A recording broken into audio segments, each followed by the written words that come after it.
ගෞරවනීය මත්මුල චන්දනන්ද කාමරාමහසේගේ අවසරයි සද්ධාවන්ත දෙන්නෙන්නේ හැමදෙනාම ටික වෙලාවක් ධර්ම ශ්‍රවණය කරන්න සූදානම් වෙන්නේ අද දවසේ ධර්මානුශාසනාව සඳහා මාතෘකා කළේ ද්වේෂය කෝපය පිළිබඳව බුදුරජාණන් වහන්සේ විසින් දේශනා කොට වදාළ වටිනා ගාථා ධර්ම දෙකක්.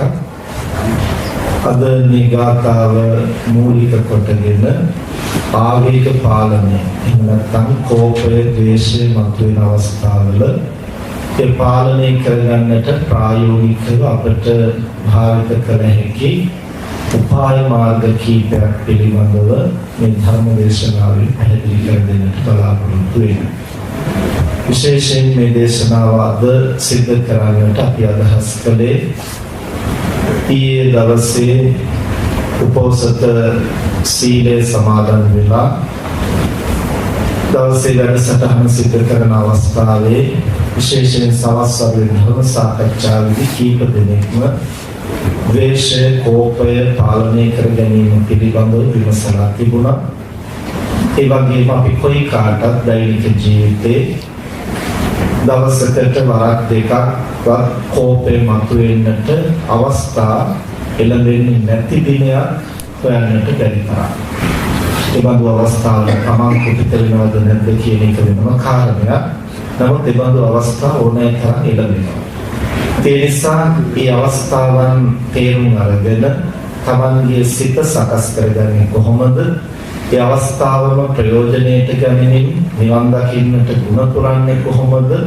ඒ පිළිබඳව අපේ අවධානය යොමු විය යුතු කාරණා කිහිපයකුයි අද ධර්ම දේශනාවේදී අපි සිහි කර දෙන්නට බලාපොරොත්තු වෙන්නේ. කෝපය ද්වේෂය කියන මේ මනෝභාවය අපි කොයි කාටවත් අමුතු කාරණාවක් නෙවෙයි. ඒ පිළිබඳව අපි හැම කෙනෙකුටම ඕනෑ තරම් අත්දැකීම් තියෙනවා. බුදුරජාණන් වහන්සේ දේශනා කරනවා යම්කිසි කෙනෙකුට කෝපය ජනිත වුණාම අනර්ථ ජනනෝ අනර්ථයක් එයින් ඇති කරන්නේ. දෝසෝ චිත්ත පකෝපනෝ ඒ ද්වේෂයෙන් සිත ප්‍රකෝප කරනවා. භයමන්තරතෝ ජාතං තං ජනෝනා උච්චති. ඒ නිරන්තරයෙන් භය ඇති ගැනීම ඇති කරනවා. ඒ කියන්නේ කෝපේ ජනිත වුණාන් පස්සේ කෝපව පුද්ගලයා නිසා අනිත් අයට භය ඇති ගැනීම ඇති වෙනවා. ඒ වගේම කෝපේ සංසිඳුනට පස්සේ ඒ තනත්තාටම භය ඇති ගැනීම ඇති වෙනවා. අපරාධ මං එහෙම කිව්වේ, අපරාධ මං එහෙම කළේ, කොච්චර අනර්ථයක් සිද්ධ වුණාද, අනිත් අය මගේ ගැන මොනවා හිතනවද, මේකෙන් වැඩ කටයුතු මේ විදිහට පටලැවුණා නේද? මෙහෙම හිතනකොට ඒ තනත්තාට ලොකු පසුතැවීමක්, වියක් ඇති ගැනීමක් ඇති වෙනවා. කෝපයෙන් තමන් කරපු කියපු දේවල් සිහිපත් වෙනවා. ඒ නිසා කෝපය ඇති වෙන මොහොතේදී ඒ තනත්තාට ඒක වැටහෙන්නේ නැහැ. නමුත් කෝපය ඇති වුණු මොහොතේ අන්නයට ඒක බියජනනය කරනවා. කෝපය සංසිඳීගෙන එනකොට ඒ තනත්තාටම බය ඇති ගැනීම ඇති කරනවා. නමුත් තං ජනෝ නාව බුද්ධි මේක මිනිසුන්ට වැටහෙන්නේ නැහැ. ඇයි වැටහෙන්නේ නැත්තේ කියන බව බුදුරජාණන් වහන්සේ ඊළඟ ගාථාවෙන් දේශනා කරනවා. දුක්ඛ අත්තං නජානාති දුක්ඛ ධම්මං නපස්සති අන්ධං තමං තදා හෝති යම් දෝසෝ සහතේන. යමනුගේ සිත මේ කෝපයෙන් ද්වේෂයෙන් ව්‍යාකූල වුණාම ඒ කෝපයෙන් ද්වේෂයෙන් සිත් ආවරණය කරගත්තාම ඒකනකට අත්තං නජානාති ධම්මං නපස්සති. අර්ථේ ධර්මයේ හරියට ප්‍රකට වෙන්නේ නැහැ. අර්ථය කියලා කිව්වේ යමක ඵලය. ධර්මය කියලා කිව්වේ එහි හේතුව. හේතුව පෙනෙන්නේ නැහැ, ඵලය පෙනෙන්නේ නැහැ. ඒ කියන්නේ මේ කෝපය නිසා සිද්ධ වෙන්නට යන අනර්ථය කොච්චරද කියලා ඉතනත්තාට ප්‍රකට වෙන්නේ නැහැ.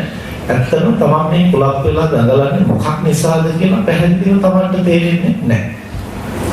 ඒකේ හේතුව පැහැදිලිව තේරෙන්නේ නැහැ. ඒකෙන් සිද්ධ වෙන්නට යන අනර්ථය පැහැදිලිව තේරෙන්නේ නැහැ. කොහොමද නිසාද?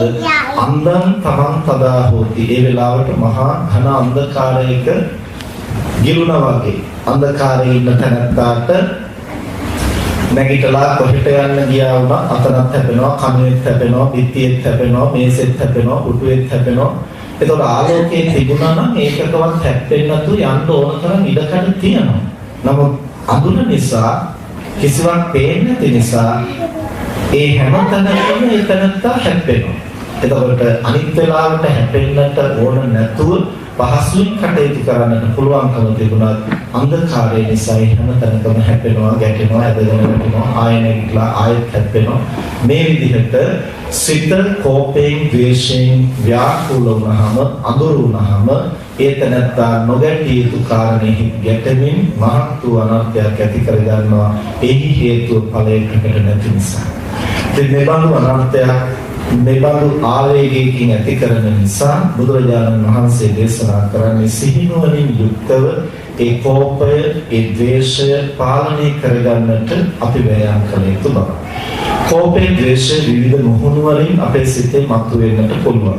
ඒ එකම මනෝභාවය. එහෙම නැත්නම් අරමුණෙහි ගැටෙන ගතිය, අරමුණ ප්‍රතික්ෂේප කරන ගතිය, අරමුණ රොස්සන් නැති ගතිය, අරමුණට අකමැති ගතිය තමයි මේ නමින් අපි හඳුන්වන්නේ. නමුත් ඒක තවත් නම් වලින් හඳුන්වනවා විවිධ තැන්වල. භීතිය කියලා හඳුන්වන්නේ අරමුණට කැමති නැති ගතිය. ශෝකය කියලා හඳුන්වන්නේ අරමුණට කැමති නැති ගතිය.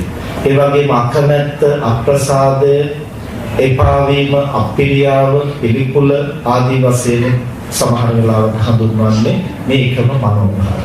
එතකොට විවිධ ස්වરૂපයෙන් මේ මතුවෙන්නට පුළුවන්. නමුත් ඒ වෙලාවෙම තමන්ටත් අනුන්ටත් දෙපිරිසටම මහත් වූ අනර්ථයක් කරන්න පුළුවන් ප්‍රමුඛ අවස්ථාව තමයි මේ කෝපය, එහෙම නැත්නම් ද්වේෂය වශයෙන් හඳුන්වන්නේ.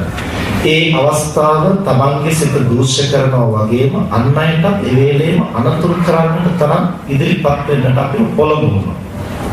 ආවේගකාරී කරනවා. අර ශෝකයේ වශයෙන්, භීතියේ වශයෙන් මතුනෙන් පස්සේ තමන් තැවෙනවා, තමන් දැවෙනවා. නමුත් අන් අයට තරම් අනතුරක් නොවෙන්නට පුළුවන්.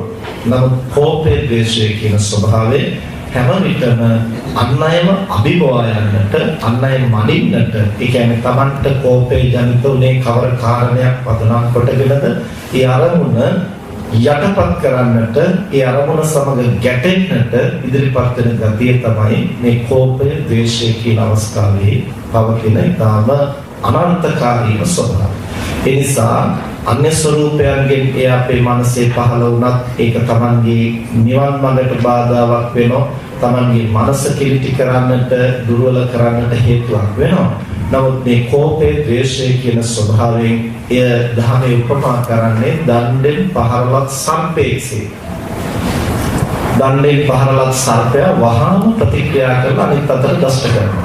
ඒ දෂ්ට කරනකොට ඒ දෂ්ට කිරීම වදින්නේ කකුලටද, යකඩටද, ගලකටද, දත කැඩෙනවද, එහෙම එකක් උට නිනවු නැහැ.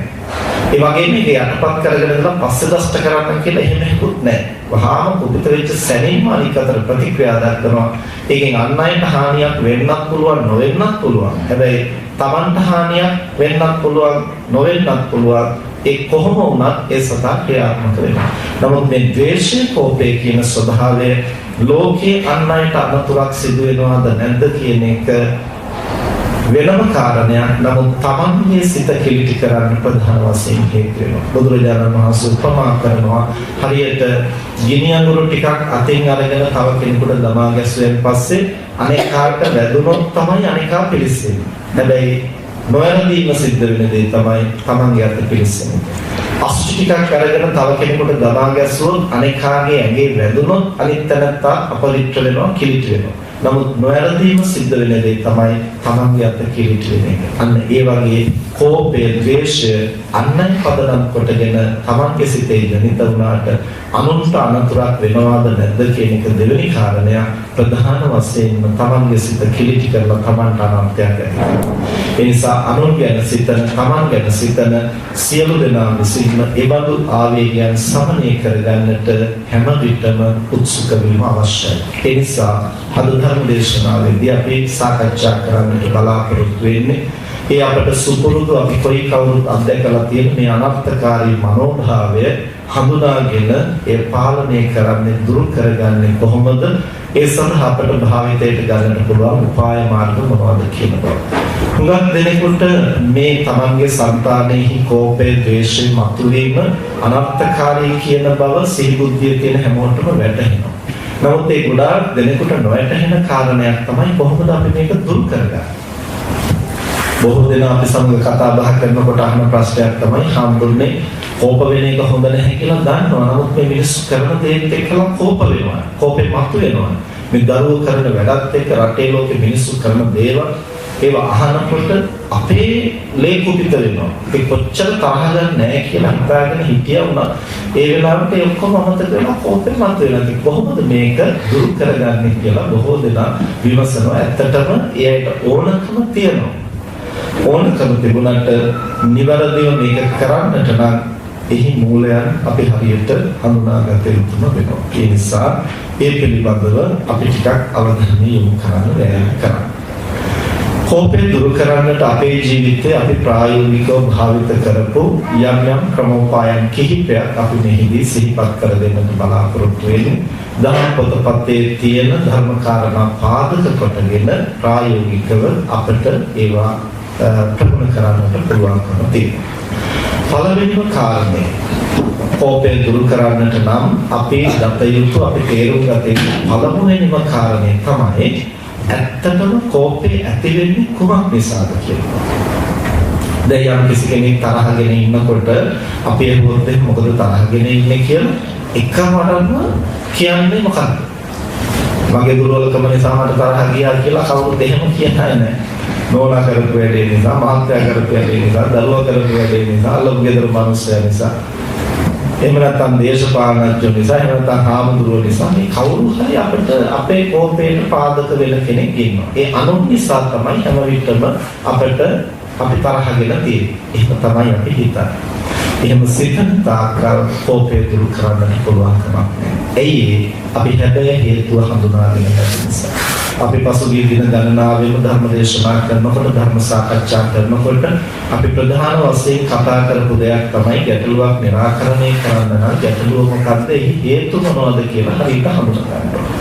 පැහැදිලි හේතුව දකින්නට බැරි වුණොත් එහි මූල හේතු, එහි අවශේෂ සාධක වෙන්කොට ගන්නට බැරි වුණොත් ඒ තරත්තා පටලැවෙනවා. අපි පෙර දිනේ උදාහරණයක් හැටියට සිහිපත් කළා. යම් කාරණයක් මතුවෙන්නට මූල හේතු තේන්නට පුළුවන්, ඒ වගේම අවශේෂ ප්‍රත්‍ය තේන්නට පුළුවන්. හේතු ප්‍රත්‍යයෙන් ලෝකේ දේවල් සිද්ධ වෙනවා කියලා පෙන්නතුන අහලා ඇතිනේ. එතකොට හේතු සහ ප්‍රත්‍ය කියන වචන දෙකම සමානාර්ථයෙන් යෙදලා තියෙන තැන තියෙනවා. නමුත් බොහෝ කොට හේතුව කියලා කියන්නේ මූල කාරණේ, ප්‍රත්‍ය කියලා කියන්නේ අවශේෂ කාරණේ. අපිට උගාවක් වෙලාවට ප්‍රශ්න දිහා බැලුවයින් පස්සේ, ගැටලු දිහා බැලුවයින් පස්සේ අපිට මූල හේතු නෙවෙයි පෙනෙන්නේ, අවශේෂ සාධක. ප්‍රත්‍ය තමයි පෙනෙන්නේ. ඇත්තටම ලෝකේ ප්‍රත්‍ය තමයි ප්‍රකට වෙන්නේ. නමුත් අර මූල හේතුව වෙනස් නොකරන තාක්කල් ප්‍රත්‍ය වෙනස් කළා කියලා විතරක් ප්‍රශ්නේ විසඳෙන්නේ නැහැ. අපිට අනිකා නිසා කෝපේ ජනිත වෙනවා කියලා අපි හිතන තාක්කල් අනිත් අය වෙනස් කරන්න තමයි අපි උත්සාහ කරන්නේ. බිරිඳ නිසා Taman කුපිත වෙනවා නම් බිරිඳට අවවාද කරනවා මෙහෙම වැඩ කරන්න එපා ඊට පස්සේ. මෙහෙම කතා කරන්න එපා, මෙහෙම හැසිරෙන්න එපා. මම කැමති නෑ ඒකට. බව නිකන් කේන්ති ගස්සන්න එපා.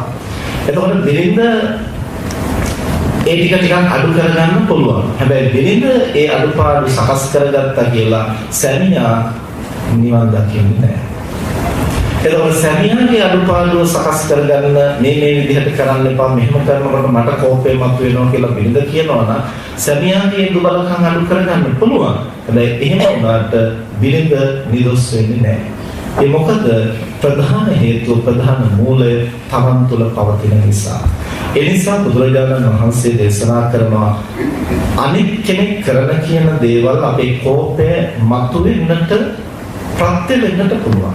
නමුත් ඇත්තටම අපේ කෝපය මතුවෙන්නේ ඒ අන් අය කරන දේ නිසා නෙමෙයි, Taman මේ පිළිබඳව සිතන ආකාරය.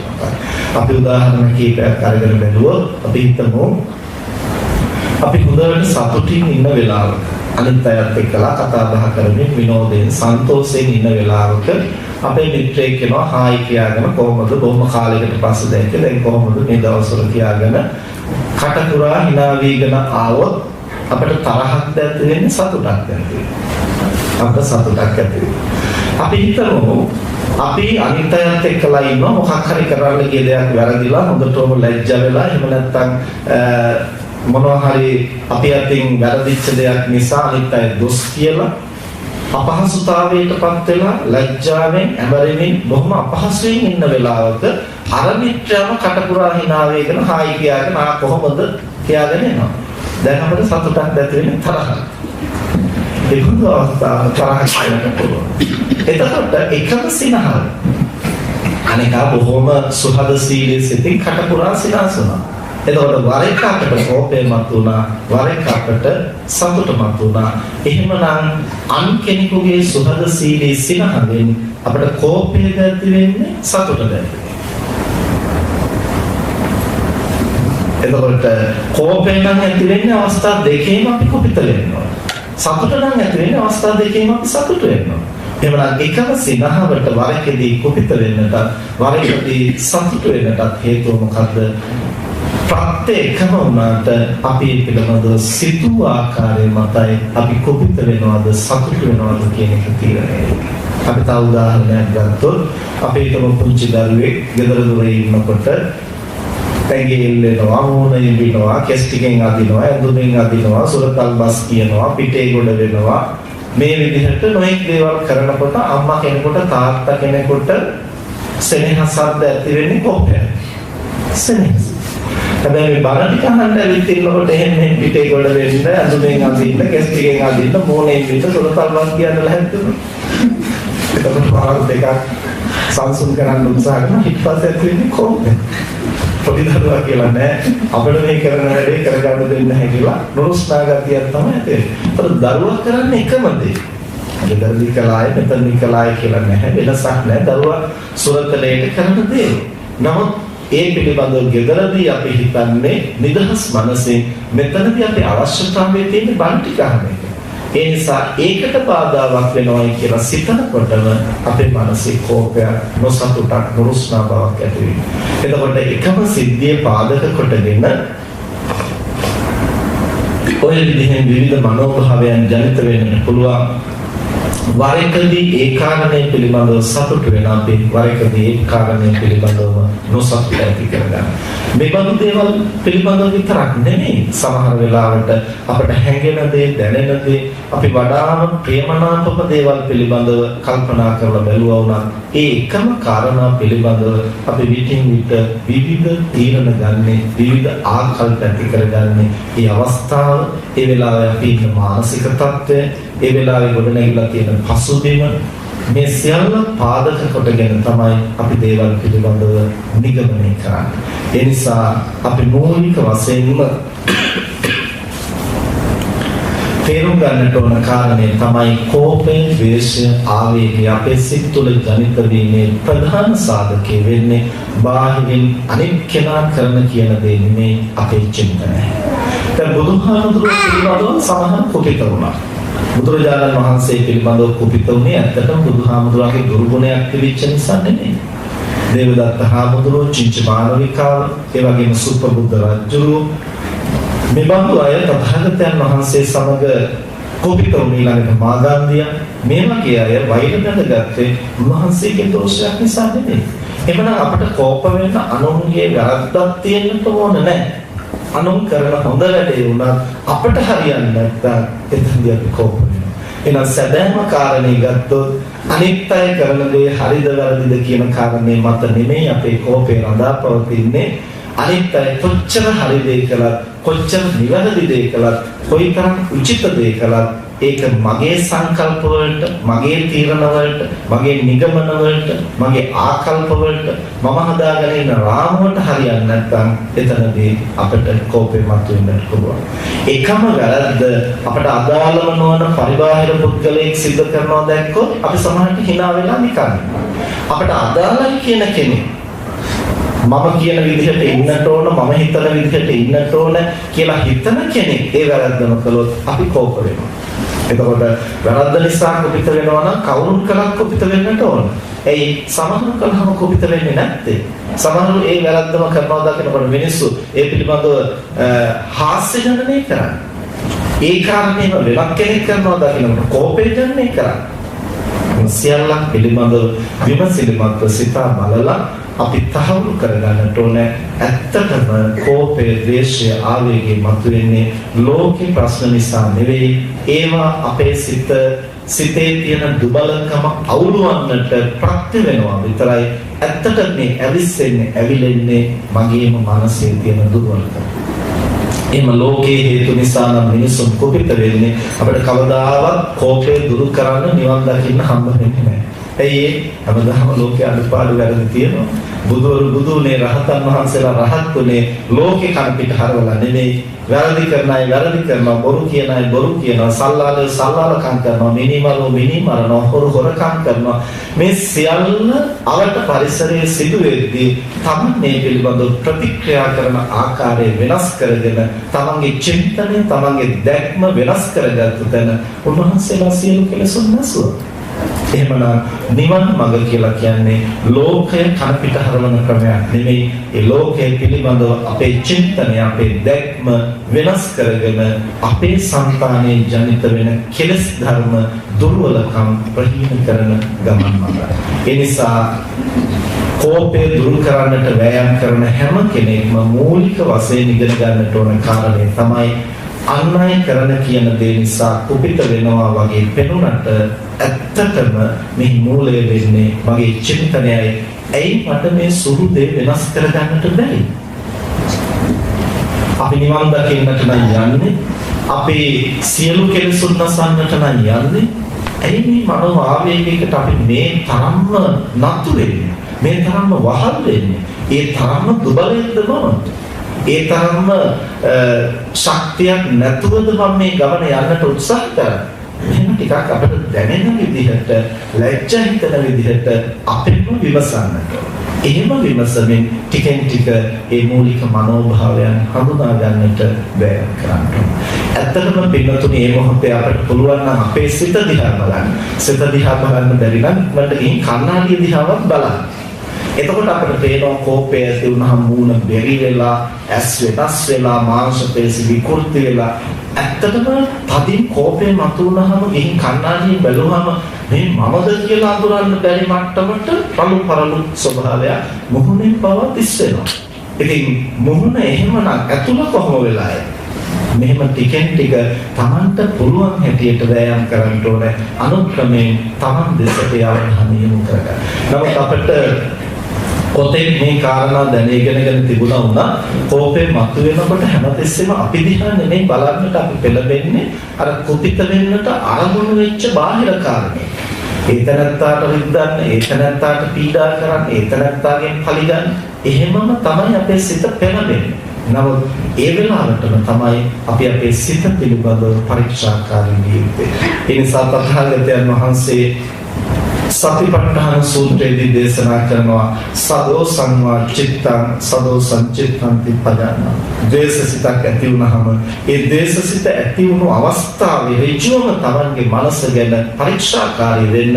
Tamanට ද්වේෂසිතක් ඇති වුණා කියලා පචානාති කියලා කියන්නේ ගැඹුරින් අවබෝධ කරගන්නවා. හේතුඵල වශයෙන්, ත්‍රිලක්ෂණ වශයෙන් ඒ පිළිබඳව දකින්නට දරන උත්සාහය තමයි සදා විදර්ශනාවේ හැටියට බුදුරජාණන් වහන්සේ හිදී පැහැදිලි කරන්නේ. ඒ නිසා මූලය හරියට හඳුනා නොගන්නා තාක් අපි පෙර දිනේ උදාහරණයක් හැටියට සිහිපත් කළා. ගසක මූලය පෙනෙන්නේ අපට අතුපතර විහිදිලා එයින් ආලෝකය ආවරණය වෙලා අඳුරු ගතියක් තියෙනවා. මේ පැලෑටි වල මල් පිපෙන්නේ නැහැ. මේ ගහ කපලා ඉවත් කරන්න ඕනේ කියලා අපට අතු ටික කැපුවෙන් පස්සේ ප්‍රශ්නේ විසඳනවා වගේ පෙනුනට සති කිහිපයක්, මාස කිහිපයක් යනකොට අර කපාපු තැන් වලින් දෙතුන් ගුණයෙන් දලු දාලා ඉන්නේ. ඒ මූලයේ තව මේ හිතිරි වෙලා තියෙන නිසා. සාපේ කෝපේ සංසිඳවා ගන්න අපි ලෝකෙ කොච්චර වෙනස් කරන්න හැදුවා වුණා තාවකාලික සංසිඳීමක් ඇති වුණාට යලි කෝපය විවිධ කාරණා පදනම් කොටගෙන මතුවෙන්නේ මූලයේ තවමත් එහි තියෙන නිසා. ඒ නිසා කෝපෙන් මතුවෙන අවස්ථාවල අපි අපේම සිත පිළිබඳව සිතලා කල්පනා කරලා චින්තන රටාව වෙනස් කරගන්නට පුළුවන් නම් සැබවින්ම මොනතරම් අසිරිමත් දෙයක් එතන සිදු වෙනවද කියලා Tamanටම අත්දකින්නට පුළුවන්. ඒ අත්දැකීම විටින් විට ලබන්නට තමයි ධර්මයේ රසය, ධර්මයෙන් ලැබෙන සුවය, දහමේ සාන්දෘෂ්ටික බව, දහම ඉවේලේම පළදරන ධර්මතාවයක් නේද කියලා අපිට හරියටම ප්‍රත්‍යක්ෂ වෙන්නේ ඒ ඇති වෙන සතුට උද්‍යෝගයත් එක්කලා තමයි අඛණ්ඩව ධර්මයේ ප්‍රගුණ කරන්නට අපි පෙළඹෙන්නේ. මට මතකයි එක දවසක් පන්සලේ ඉන්නකොට එදා දවසේම කොහොම හරි ටිකක් ඇඟට දෙහෙට්ටු ගතියත් එක්කලා උණ ගැනෙන්න වගේ ටිකක් සෙමක් ඇවිස්සලා බොහොම අපහසුයෙන් මම හිටියේ. එදා දවසේම මම කලේ දානේ වැළඳුවා නිදාගත්තා. එච්චරයි. වෙන මොකුත්ම කරන්නට තරම් සිත යොමු වෙන්නේ නැහැ. පොතක් බලන්නත් අමාරුයි, භාවනාවක් කරන්නත් අමාරුයි, වෙන වැඩක් කරන්නත් අමාරුයි. හරියම දෙහෙට්ටු ගතිය ඇඟට. ඉතින් මම උදේ දානේ ටික වළඳලා එහෙම හාන්සි වෙලා හිටියා. නැවත දවල් දානේ වළඳලා හාන්සි වෙලා හිටියා. කවුරුත් හැබැයි මම මොකද හාන්සි වෙලා ඉන්නේ කියලා එහෙම අහන්න ආවේ නැහැ. හවස් වෙලා ලොකු හාමුදුරුවෝ ඇවිල්ලා මට කිව්වා මේ සුරස් හාමුදුරුවෝ අද බෝධි පූජාව තියන්න කවුරුවත් නැහැ. පොඩි හාමුදුරුවෝ ඔක්කොම ටික පාඩමක් කරනවා. ඒ නිසානේ ගිහිල්ලා බෝධි පූජාව තියන්න කියලා කිව්වා. කියනකොටම මට එකපාරටම කෝපය මතුවුණා. ඒ මොකද කෝපය මතුවුනේ දැන් මට හිතෙන්නේම දැන් මේ උදේ ඉඳලා මම මේ අමාරුවෙන් ඉන්නවා මොකද නිදාගෙන ඉන්නේවත් කියලා අහන්න කවුරුවත් නැහැ. ඒගොල්ලන්ගේ වැඩක් කරගන්න ඕන වුණාම අනේ මේක කරන්න කියලා ඉතින් කියනවා නේද කියලා එහෙම තමයි මට හිතුනේ. එහෙම හිතනකොටම කෝපය ඇතුළතින් මතුවුණා. ඒ මතුවෙනකොට මම කල්පනා කළා ඇත්තටම දැන් මම මේ මොකටද කුපිත වෙන්නේ? මම වෙනදත් බුද්ධ පූජාව තියනවා, වෙනදත් බෝධි පූජාව තියනවා. බුදුහාමුදුරුවන්ට වඳින එක අමාරු වැඩක් නෙමෙයි. ඉතින් වෙනදත් කරන දේ අද කරන්න කියලා කියන්නේ. ඇත්තටම අද මේ තියෙන ඇඟේ තෙහෙට්ටුවත් එක්ක මේ වගේ රෝගී තත්ත්වයක් තියෙන වෙලාවට නේද බෝධි පූජා, බුද්ධ පූජාව ඇත්තටම අවශ්‍ය වෙන්නේ. දැන් මිනිස්සුන්ට උනත් අසනීපයක් වුණායින් පස්සේ බෝධි පූජාවක් තියන්න කියලා අපිම අනුශාසනා කරනවා. ඉතින් දැන් අපිට අසනීපයක් වෙලා තියෙන වෙලාවේ බෝධි පූජාවක් තියන්න කියලා කවුරුත් කිව්වම ඇයි අපි ඒකට කෝප වෙන්නේ? ඒ නිසා මෙබඳු දිනයක ලොකහාමුදුරුවෝ සිහි කළේ නැත්නම් ඇත්තටම බෝධි පූජාව තියන්න යන්න මම තනියෙන් හිතලා ඒක කරන්න යොමු වෙන්නේ නැහැ. එදා තිබිච්ච තෙහෙට්ටු ගතියත් එක්ක. ඒ එහෙමනම් උන්වහන්සේ මට හොඳක් නේද මේ කළේ? මේක මතක් කරලා දෙන්න. ඒ නිසා මම දැන් මේ අනුන්ගේ වැඩක් කරනවා කියලා හිතනකොටනේ මට කෝපෙම මතුවෙන්නේ. අනුන්ගේ වැඩක් කරන්න ඕනේ මම ගිහිල්ලා බුදුහාමුදුරුවන්ට වෙනදා වගේම වන්දනා කරනවා. ටිකක් ගාත ටික හයියෙන් කියනවා අනිත් අයට නේද? ඒතකොට ඒගොල්ලෝ කියන්නේ නැත්නම් ඕන නම්. ඒතකොට ඒගොල්ලන්ට වැඩක් වෙන්න ඕනේ මගේ වැඩක් හැටියට මම කරනවා. ඒගොල්ලොත් ඉතින් කැමති නම් කියපොද. ඒ නිසා මම එහෙම හිතන එක සුදුසු නෑ. අද උන්වහන්සේ මගේ ළඟට නැවිලා මට මේක සිහිපත් කරපේක කොච්චර භාග්‍යයක්ද. ඒ අවස්ථාව අපතේ හරින්නට හොඳ නැහැ කියලා මම ඉක්මනට නැගිටලා පත්කලෙත් අරගෙන බෝධිය පැත්තට ගියා. ඒ අනකට මට කල්පනා වුණා මම කුටියෙන් එළියට ගිය තැන ඉඳලම බුදුහාමුදුරන්ගේ ගුණ මට සිහි වෙන්න ගත්තා.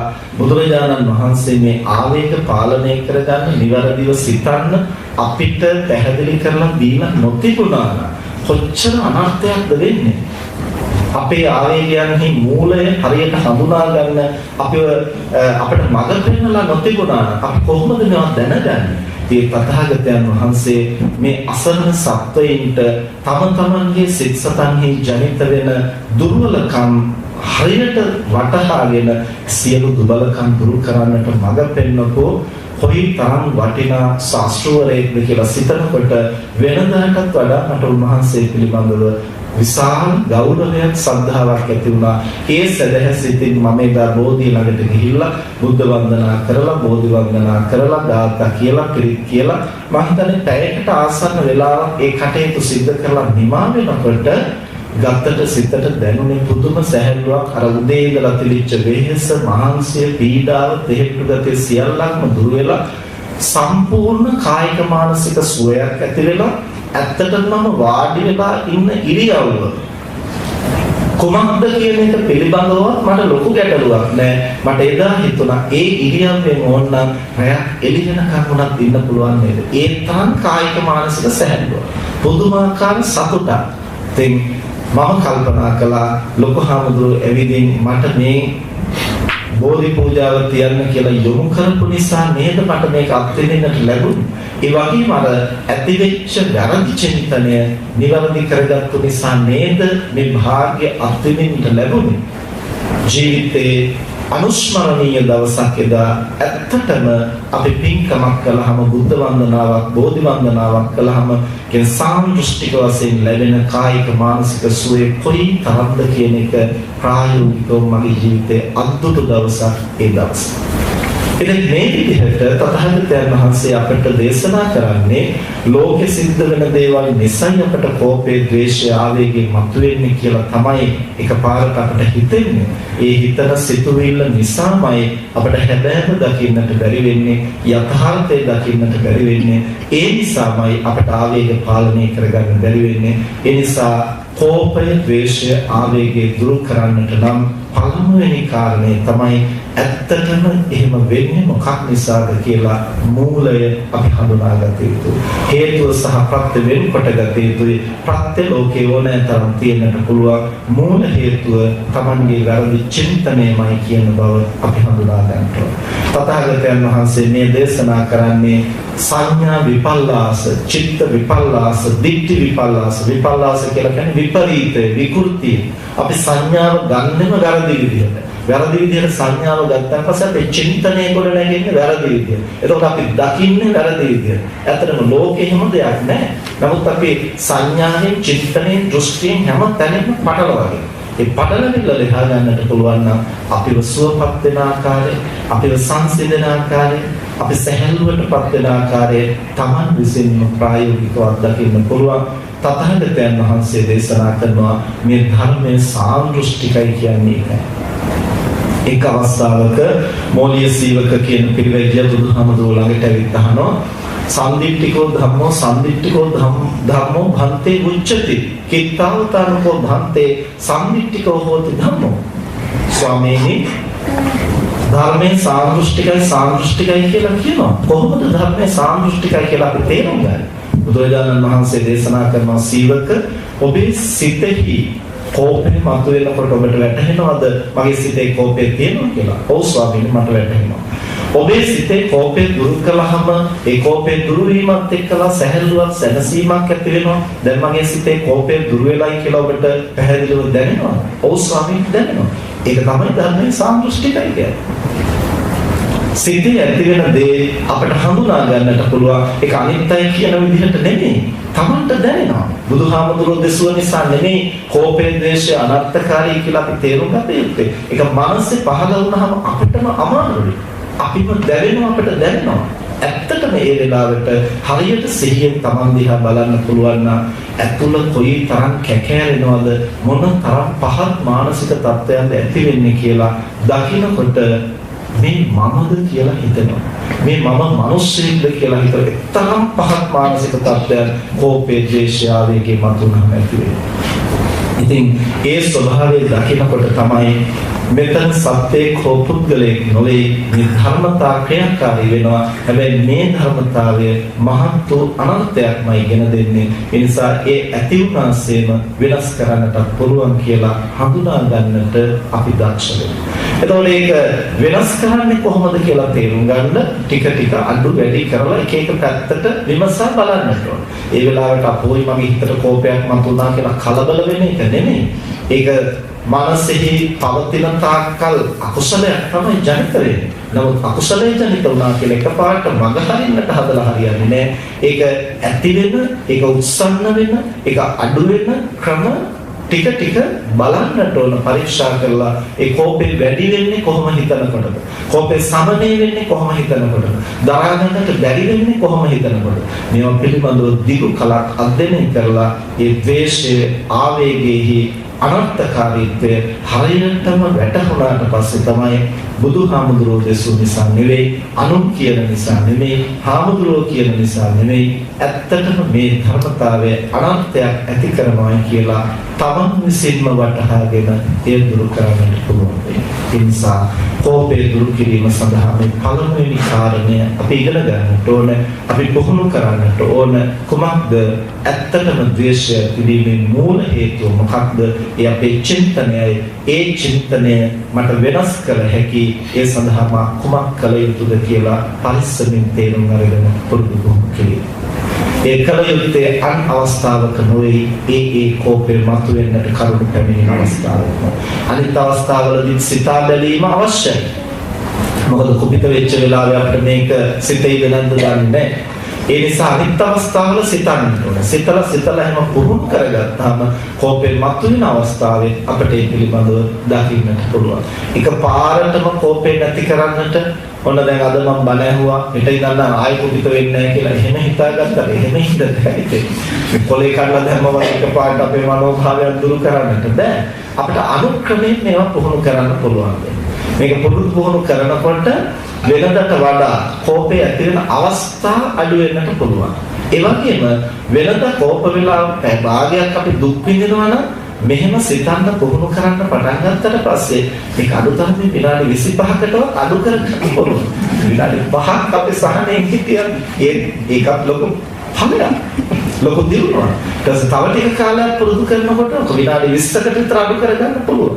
තවත් පුහුණු කරනකොට විනාඩි 15කට 10කට 5කට විනාඩි 2-3කට විනාඩියකට තප්පර ගානකට අඩු කරගෙන කෝපෙන් මතුවෙනකොටම අපිට දැනෙන මට්ටමට ඒක පුරුදු කරන්න පුළුවන්. තවත් ටික කාලයක් ප්‍රගුණ කරනකොට කෝපෙන් මතුවෙන්නට කලින්ම ඒ සඳහා පසුබිම හැදෙනකොටම මෙහෙම හිතුවොත් නම් කෝපෙන් මතුවෙනවා මෙහෙම හිතුවොත් කෝපෙන් මතුවෙන්නේ නැහැ කියලා අපිට ඇතුළතින්ම මනෝභාවයන් වෙනස් කරගන්න පුළුවන්. ඊට පස්සේ ඇත්තටම අපි පෙර දිනේ සඳහන් කළා නික දාන්න අදින්නා වගේ එහාට මෙහාට ඉක්ක ටික වෙනස් කරලා මෙහෙම තිබ්බොත් මගේ ඉත් එක්ක කැපෙනවා මෙහෙම තිබ්බොත් මට දිනන්න පුළුවන් කියලා අර ඉත්ත ටික එහාට මෙහාට කරනවා වගේ අපේ මනෝභාවය හරියට හඳුනාගත්තන් පස්සේ චිත්ත නියාමයේ ක්‍රියාත්මක වෙන රටාව හරියට තේරුම් ගත්තන් පස්සේ බොහෝ මනෝභාවයන් අපිට වෙනස් කරගන්නට පුළුවන්. ඒ තරමට දක්ෂ වුණොත් අපිට අපේ ජීවිතේ කෝපය ආවේගය බොහෝ කොට පාලනය කරගන්නට පුළුවන්. ඉතින් ඒක ක්‍රමයක් පුහුණු කළා කියලා අපිට සර්වසම්පූර්ණයෙන් ප්‍රශ්න නිරාකරණය කරගන්න බැරි වෙන්න පුළුවන්. ඒවා දැනගෙන තියෙද්දි සමහර අවස්ථාවල කෝපය මතුවෙනවා. ඊට පස්සේ අපි විමසන්න ඕනේ ඒ කොමක් නිසාද? මේක දැනගෙන තියෙද්දිත් ඇයි මේ කෝපය මතුවෙන්නේ? ඒකට එක හේතුවක් තමයි අපිට සමහර දේවල් පුරුදු වුණාම ඒක සාමාන්‍ය කරණය වෙනවා. දැන් බුද්ධ වන්දනාව ආදී දිනපතාම කරගෙන යනකොට ඒක දෛනික වැඩක් බවට පත් වුණාට පස්සේ මල් ටිකක් ගේනවා පහනක් තියනවා ගිලන් පහක් තියනවා ගාතක් කියලා හැබැයි තමන් ඉන්නේ එතන නෙමෙයි. මනස වෙන දිහා. වෙන 1000ක් જાති වල මනස පැටලලා තියෙන්නේ අර ඔක්කොම ටික කරලා. හැබැයි මොන જાතාවද කිව්වේ මොන જાතාවද නොකියුවේ කියලා හුත් එක පාට අපිට පැටලෙනවා. ඒ පැටලෙන්නේ ඔක්කොම කියලා තියෙනවා කටපාඩම් නිසා ඒක දෛනික වැඩක් නිසා හැබැයි මනස එතන නැහැ. මේ පුහුණු කරන හැම දෙයක්ම අපිට ඔය තත්ත්වයටපත් වෙන්න පුළුවන් කලක් ගත වෙනකොට. එහෙම වෙන්නට නොදී නැවත නැවුම් ආකාරයෙන් අපි සිතා බලන්නට උත්සාහ කළ යුතුයි. එහෙම මනස දුබල වෙනකොට තව වෙන ක්‍රමයක් භාවිත කරන්නට අපි උත්සාහ කරලා බලන්නට ඕන. මේ මාරුවට දේවල් පුහුණු කරනකොට අපිට ගොඩක් ඒක ඵලදායක බව හඳුනා ගන්නට පුළුවන්. ඒ නිසා පළවෙනි ක්‍රමය අපි පුහුණු කරන්න ඕන. ඒ වගේම අපි දෙවන ක්‍රමයකුත් දැනගෙන තියෙන එක හොඳයි, හඳුනාගෙන තියෙන එක හොඳයි. ඒ බඳු අවස්ථාවල කොහොමද අපි මනස හසුරවා ගත යුත්තේ කියලා. ඒ නිසා දෙවනි කාරණය හැටියට මේවා අංක වශයෙන් කිව්වට 1 මේකයි 2 මේකයි කියලා පුහුණු කරන්නට අවශ්‍ය දේවල් නෙමෙයි. ඒ වෙලාවට තමන්ට දැනෙන ආකාරයට ඒ කවර හෝ උපක්‍රමයක් අපිට භාවිතයට ගන්න පුළුවන්. දෙවනි කාරණය තමයි ඉවසීම ශාන්තිය කියලා කියන්නේ අපිට නිවන් දකින්නට අත්‍යවශ්‍ය පාරමිතාවක්. මේ පාරමිතාව පුහුණු කරන්නට පුළුවන් වෙන්නේ නිහඬව, නිස්කලංකව, හුදකලාව ඉන්න තැනකදී නෙමෙයි කෝපය, ද්වේෂය, ආවේගයෙන් මතුවෙන්නට කරුණු පැමිණෙන තැනකදී අපිට ශාන්තිය පුහුණු කරන්න පුළුවන්. ඒ නිසා අපේ මහබෝසතාණන් වහන්සේ ශාන්ති පාරමිතා පුරන්න නපුරු දුර්ජන අසත්පුරුෂයෝ ඉන්න ගම්මාන හොයාගෙන ගියා. මෙහෙන් පොඩි දරුවෝ ඇවිල්ලා කන් වල කූරු ගහන, නහයේ කෝටු අනින, කටට මුත්‍රා කරන ඒ වගේ අසත්පුරුෂයෝ ඉන්න තැන් හොයාගෙන ගියා. හොයාගෙන ගිහිල්ලා ඒ වගේ තැන්වල ඉඳගෙන අර පීඩාව ඉඳගෙන තමයි බෝසතාණන් වහන්සේ ශාන්තිය පිළිබඳ. ඉතින් අපිට එහෙම හොයාගෙන යන්න ඕනේ නැහැ. ගෙදරට බැරි දැන් අපිට තියෙන්නේ ඉවසීම. ඒ ලැබිච්ච අවස්ථාව අපට යවන්නට හොඳ නැහැ. උන්වහන්සේ බොහෝම වෙහෙසිලා මහන්සියලා එහෙමයි හොයාගෙන ගිහින් පුහුණු කළා. අපේ භාග්‍යයට ළඟටම ඇවිත් ඉන්නවා. මේ අවස්ථාවෙන් මම ප්‍රයෝජන ගන්න නැත්තේ ඇයිද කියලා ගැස්සේ බුද්ධියෙන් විමසලා බලලා අපේ මනස පුහුණු කරන්න වෑයම් කරන්න. ඒ නිසා අපේ කෝපයක්, ද්වේෂයක් මතුවෙනකොට සිහි කරන්නට ඕන සැබවින්ම ශාන්ති පාරමිතාව පුරන්න. ඉවසීම පුහුණු කරන්න මෙයමයි අවස්ථාව. ආයෙ වෙනත් අවස්ථාවක් නෙමෙයි. කෝප වෙන්නට කරුණු නොපැමිණෙන තැනකදී අපේ ඉවසීම පරීක්ෂා කරන්න පුළුවන් කමක් නැහැ. අපිට ප්‍රතිවිරෝධතාවයක් මතුවෙන අවස්ථාවේදී තමයි අපි කොච්චර ශක්තිමත්ද, අපි ළඟ කොච්චර ඒ පුහුණු කිරීමේ හැකියාව තියෙනවද, කොච්චර පන්නරයක් අපි ලබලා තියෙනවද, මේවා හරියටම පරීක්ෂා කරලා බලන්න පුළුවන් වෙන්නේ ප්‍රතිවිරෝධ කාරණයක් මතුවෙන අවස්ථාවලදී පමණයි. අනිත් අවස්ථාවලදී අපි හිතාගෙන ඉන්නවා මට පිළිසන්න පුළුවන්, මගේ ළඟ ශාන්තිය තියෙනවා, කොච්චර තියෙද කියලා බලන්න වෙන්නේ කරුණක් පැමිණෙන්න. ඒ නිසා අපි උත්සාහ කරන්න ඕන ඒ වගේ කාරණයක් පැමිණෙනවා. දැන් මේ අවස්ථාව තමයි මට මාව පරීක්ෂා කරලා බලන්න සුදුසු අවස්ථාව. එහෙම හිතාගත්තාම අනිත් මනුස්සයත් එක්ක පැටලි ඉන්න දෙයක් නැහැ. අපිට අපිත් එක්කමයි තරගය තියෙන්නේ. ඊට පස්සේ අපිට අපිත් එක්කම තරගය පටන් ගන්නට පුළුවන්. ඇත්තටම මම මෙතනදී ජයග්‍රහණය කරනවද නැතිද? උදාහරණයක් වශයෙන් ගත්තොත් අපිට අපි හිතමු උසපනින්නට ඕනේ කියලා උසපනින්නට පුරුදු වෙන්න ඕන. උසපනින්නට පුරුදු වෙන්න කියලා අපි හැමදාම එක තැනකට ගිහින් උඩ ගන්නට හරියන්නේ. උඩ ගන්නදී හැමදාම අවුරුද්දක් පැනනත් ඒ උඩ පයින් ප්‍රමාණය තමයි. උසපනිනවා කියන්නේ ඊට වඩා වෙනස් තත්ත්වයක්. මොකක්ද ඒක වෙනස? අපි බාධකයක් තියෙන ඒකට උඩින් පනින්නටයි වෑයම් කරන්නේ. එතකොට බාධකය අපි ටිකෙන් ටික ඉහළට නංවනවා. ලනුව හරි දීදන්න හරි අපි ටිකෙන් ටික අඟලෙන් අඟල උස්සනවා. බාධකය ඉහළ යන ප්‍රමාණයට අපේ ශක්තිතාවය ඉහළ යනවා. අපේ හැකියාව වර්ධනය. එහෙම බාධකයක් නැතුව අපි කොච්චර උඩ පැන්නත් හැමදාම එකම ප්‍රමාණය තමයි. ඒ නිසා අපි ඉවසනවායි කියලා හිතාගෙන හිටියට ඊට ප්‍රතිවිරෝධ කාරණයක් මත නොවන තාක්කල් අපේ දක්ෂතාවයේ ප්‍රමාණය කොච්චරද කියලා අපිට දැනගන්නට පුළුවන් කමක් නැහැ. ඒ නිසා අපිට අපිව පරීක්ෂා කරගන්න තියෙන හොඳම අවස්ථාව තමයි අර විදිහට විරෝධතාවයක් මතුවෙන, ගැටලුවක් මතුවෙන, කෝප වෙන්නට කාරණයක් මතුවෙන අවස්ථාව ඒ අපට භාවිතයට ගන්න පුළුවන්. සැබවින්ම මේ අවස්ථාව මට ශාන්තිය පුරන්නට, ඉවසීම පුහුණු කරන්නට යෝග්‍යතම අවස්ථාවක් කියන බව සිහි කරගන්නට පුළුවන්. ඉතින් ඒක සිහි කරගන්නට ටික වෙලාවක් ගත වෙන්න පුළුවන් සමහරට. ඒ තම තමන්ගේ පුහුණුවත් එක්ක. සමහර කෙනෙකුට කෝපෙන් මතුවෙනකොට මේක සිහි වෙන්නට පුළුවන්. සමහර කෙනෙකුට කෝපෙන් මතුවෙලා ටිකක් වචන පිට කරලා බැනලා එහෙමත් වුණාම මේක මතක් වෙන්න පුළුවන්. සමහර කෙනෙකුට ටිකක් වෙලා ගහ ගන්නකොට ඔබ මතක් වෙන්න පුළුවන්. ඒ කොහොම හරි කවන්නේ මතක් වෙන්නේ කොතනද? එතනින් පටන් ගන්නවා. හැබැයි ඉතින් ගැටලුව තියෙන්නේ අපි පියවරක් හරි ඉස්සරහට තිබ්බට පස්සේ ආයෙක ආපහු ගන්න එක ටිකක් පහසු නෑ. මොකද ඊට පස්සේ කෝපයට තව જાති එකතු වෙනවා. මාන්නයයි අරවම එකතු වෙනවා. දැන් තමන් වචනයක් හරි පිට කළාට පස්සේ අනිත් පැත්තෙන් වචනේ එනකොට දැන් තමන් එක වචනයක් කියලානේ ඊට පස්සේ නිශ්ශබ්ද වෙන්න කිව්වොත් එතකොට ටිකක් අමාරුයි. දැන් නිකන් පරාද වුණා වගේ වේද, නිකන් යටත් වුණා වගේ වේද. එහෙම ප්‍රශ්න ගොන්නක් ඕකත් එක්ක මතුවෙනවා. ඒ නිසා කෝපෙන් මතුවෙන තැනම අපට යටපත් කරගන්නට පුළුවන් නම් ඒක ලොකු භාග්‍යයක්. පියවරෙන් පියවර ඉස්සරහට යනකොට පහසු නෑ. ඒකට වෙනත් දඩබ්බරකම් අපේ සෙය්‍යමානය ඒ වගේම හීනමානය මේ නොයෙක් දේවල් අපේ මනසට අභියෝග කරනවා. දුර්වලකම කියලා හොඳටම පේනවා, හොඳටම දැනෙනවා. හැබැයි අපි ලෑස්ති නැහැ ඒක යටපත් කරගන්න. ඒ වෙලාවට අපි හිතන්නේ කමක් නැහැ මොකක් වුණත් මම එහෙම කරනවා කියලා තමයි අපිට හිතෙන්නේ. එහෙම හිතන්න එහෙම දඩත්තර වෙන්න අපිට ලොකු අනර්ථයක් සිද්ධ වෙන්නේ. ඒකෙන් අපිට අපිව සංවර කරගන්න තියෙන අවකාශය ගිලිහිලා යනවා. මේ විදිහට කෝපය මතුවෙන අවස්ථාවලදී සැබවින්ම අපිට ඒ දිහා බලන්නට පුළුවන් නම් ඒ අවස්ථාව අපිට ශාන්ති පාරමිතාව පුරන්නට පුළුවන් වෙනවා වගේම අපි කොච්චර දක්ෂද අපි තුළ කොතෙක් දක්ෂතා තියනවද එහෙම නැත්නම් ඇත්තටම අපි දුර්වලද මේ දෙකෙන් කොයික හරි අපිට නිර්ණය කරගන්න පුළුවන් ඒ ඇති කරගන්න විනිශ්චය අපිට උගා වැදගත් වෙනවා ඉන්න තැන ඉඳලා ඉදිරියට යන්න. ඒ මොකද මේ ධර්ම මාර්ගයේදී අපි බොහෝ දේවල් අහනවා. බොහෝ දේවල් හිතනවා. බොහෝ දේවල් තේරුම් ගන්නවා. බොහෝ දේවල් අනිත් අයට කියා දෙනවා.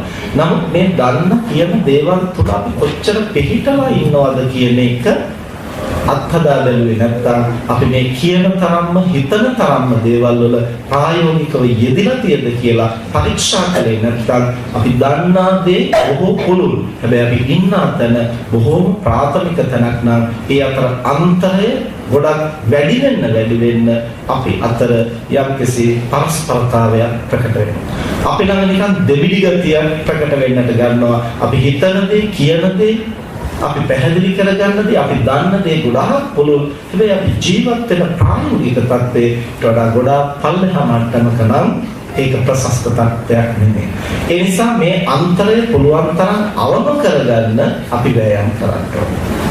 ඒක ගිහි පැවිදි කියලා වෙනසක් නැහැ. අපි හැම කෙනාම ඒ සඳහා උත්සුක වෙන්නට ඕනේ. ඒ සඳහා අපි උනන්දු වෙන්නට ඕනේ. වෑයම් කරන්න ඕනේ. ඒ තත්ත්වය පරිවර්තනය කරගන්න. අපේ ජීවිතේ අපි සමහර අවස්ථාවල එහෙම උත්සාහ කරනවා ඒ බඳු කරුණු පැමිණෙනකොට මේ පැවිද්දෝ හැටියට අපිට ගිහියෙකුට තරම්ම කර්කශ අවස්ථා එනවා අඩුයි නේද කියලා කෙනෙකුට හිතෙන්න පුළුවන්. එහෙමක් නෑ පිළිගන්න. මොකද මේ ලෝකේ ප්‍රශ්නයක් නෙමෙයි මේක මානසික ප්‍රශ්නයක් නේ. ඒ නිසා ලෝකේ කොච්චර හොඳින් පැවතුණා වුණත් අපේ දුර්වලකම් මතුවෙන්නට ඒක බාධාවක් නෙමෙයි.